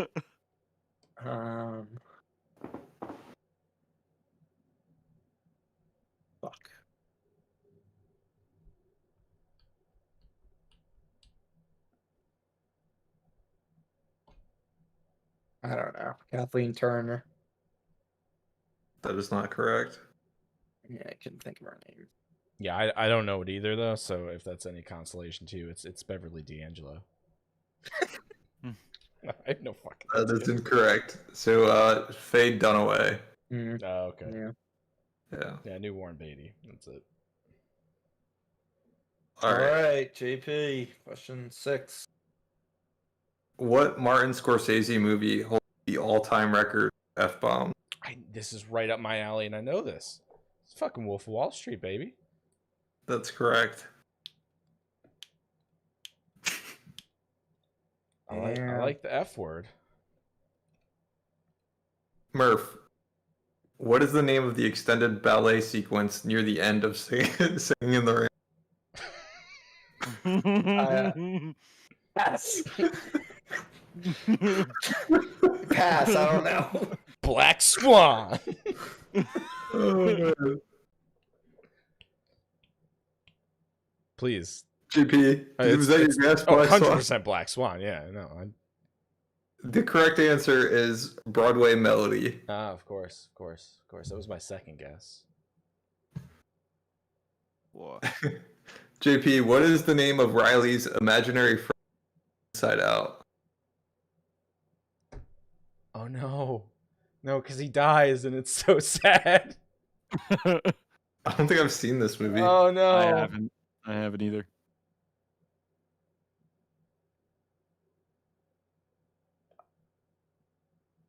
It's like Mr. Flubbers or some shit. I have no idea. Murph knows it. Yeah, I feel like this is what Murph knows. He's a big in and out guy. Is it Bing Bong? Fucking Bing Bong. It But was is that- goddamn seriously his fucking name? Bing Bong. That's the imaginary friend of like a 2-year-old. No. 4-year-old. Oh, man. Fucking Bing haven't seen Bong, it. dog. Get ready for the slow pitch softball to Murph on this question. God damn it. Well, we're in overtime. If JP you tie me, we have to go. Are we in overtime? No, we're close to it. Oh no. What's the We're score? on question 9. Yeah, it's 2-2. Oh. All right. I feel like we should just give Murph the point without asking the question. Let's ask it. Who played the Green Goblin in 2002 box office smash Spider-Man? Willem Dafoe, who we also mentioned on today's episode. Yes, we did. Yeah. It's all coming around. This is all planned. All right. It's another JP. Meryl Streep question, isn't it? For what movie did George Clooney win his sole acting Oscar to date? Well, it's not Batman and Robin.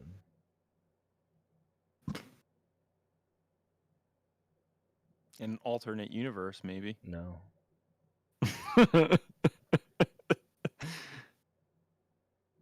Somewhere in the multiverse. That movie was good, maybe. I have no idea, which I know Murph knows it. I'm going to guess, but I don't know if I know it. I feel like Murph knows it too. I couldn't even tell you movies that George Clooney's in right now.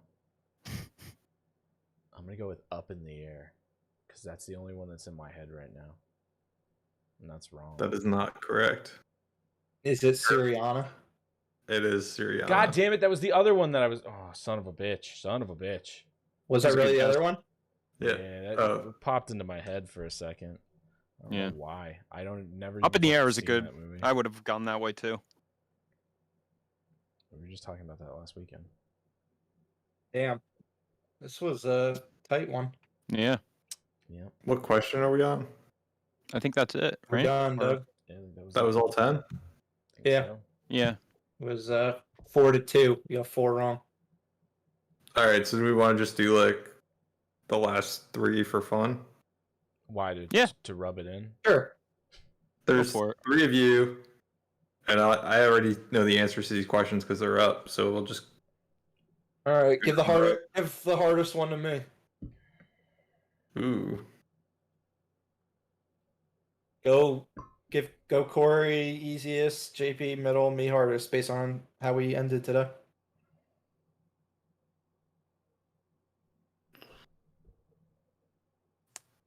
Okay, Corey. Near the end of Vertigo. Have you seen Vertigo? Because that'll depend on how easy.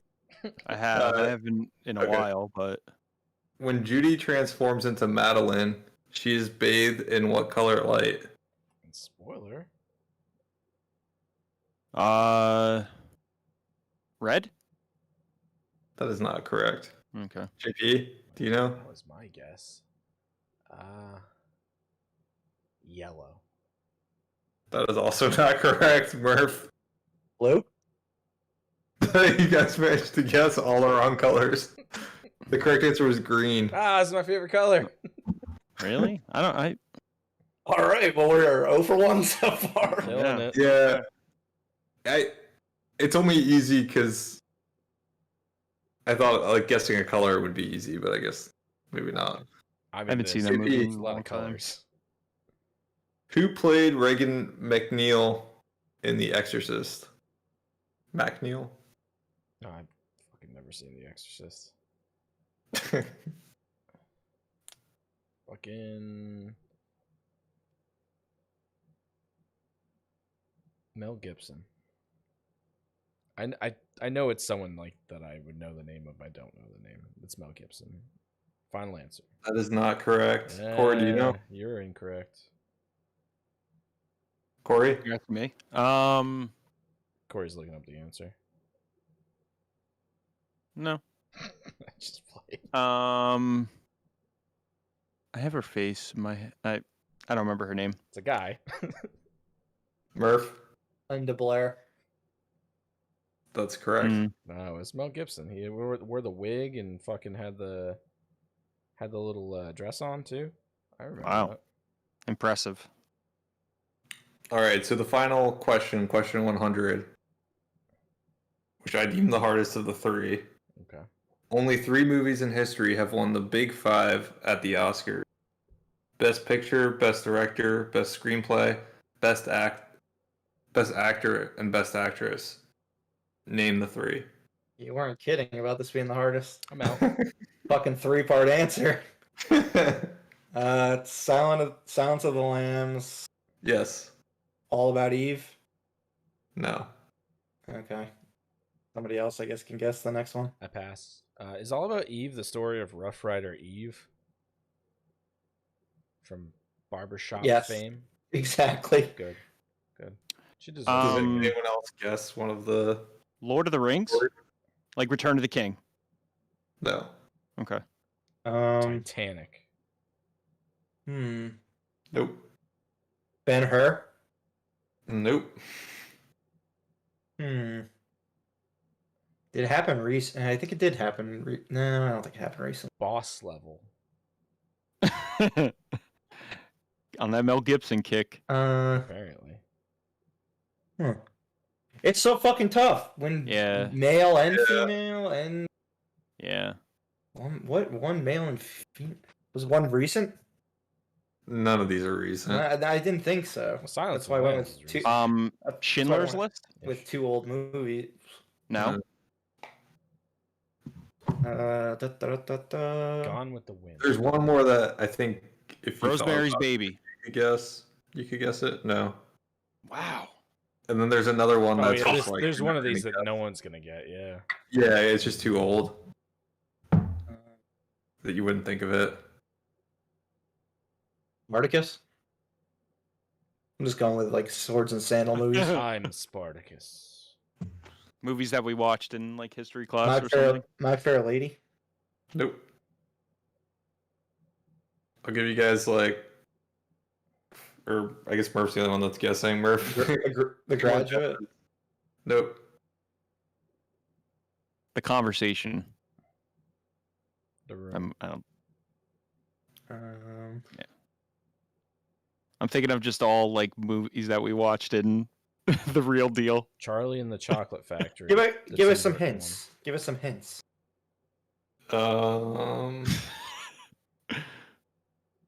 One of them's from the 70s. One of them has Jack Nicholson in it. One Flew Over the Oh. Cuckoo's Nest. Yep. And more hints. One of these. I don't know a hint for this one. This one's like super, like it came out in the 30s.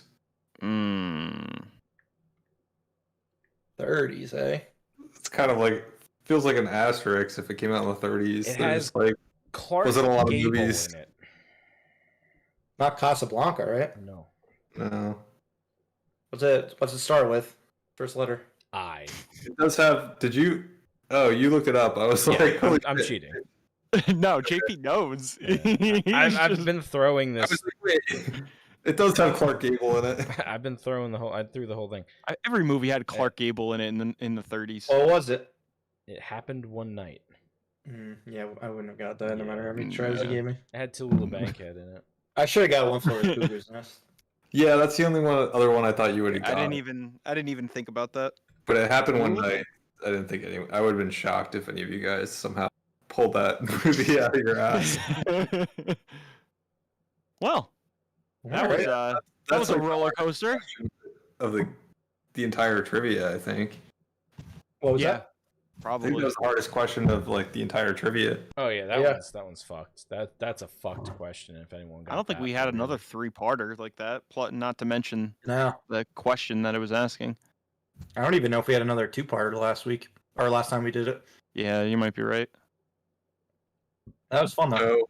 So So big congratulations to Murph, who is once Murph. again the 2-time trivia champ. I will try to pick a better movie than Bottle Rocket Yes, please. from Kate's list. It should be an interesting choice. I would probably will like to the 3 of you so we can try to come up with something like a consensus type pick. Because it's going to be something definitely going to be something goofy. Maybe there'll be some ghouls in it. Maybe we'll watch that one where Blake Lively was a ghoul. What Was she movie a is ghoul Blake or Lively she- not a ghoul? Or though? or did she see ghouls? Harrison Ford's in it. I mean, Harrison Ford sounds like a ghoul. She's a ghoul. I have no idea. Or what a, you're We're all, talking we're all about. ghouls. Hey. Or What A movie Zoe are you Deutsch talking movie. about? Yeah, I mean, there's so many on the list. So you can just do it. Zoe, you can just put a bunch of Zoe Deutsch movies in a hat and pick from. There'll be like 10 of them. All right, cool. So yeah, we'll decide by our next episode, which will be in 2 or 3 weeks. I think 3 weeks we said. Yeah. So yeah, that's all we've got for today. Thank you again for listening. On that next episode, which will be in a few weeks, we're going to both pick the next movie, and we're also for our Liberty Film Club, and then we're going to have a feature presentation on No Time to Die. We've been talking about it since like probably our first episode. Finally, fucking coming out. We are going to all see it before then, and have a deep dive conversation about that one, along with Daniel Craig's run as a whole. So if you're in the mood, watch Casino Royale, Quantum of Solace, Skyfall, Spectre, and No Time to Die for our next episode. You'll probably enjoy the conversation more if you do. But as always, this has been Corey, Doug, JP, and Murph at Live Breathe Film. See you again. We'll see you again next time, movie lovers. Bye. Bye.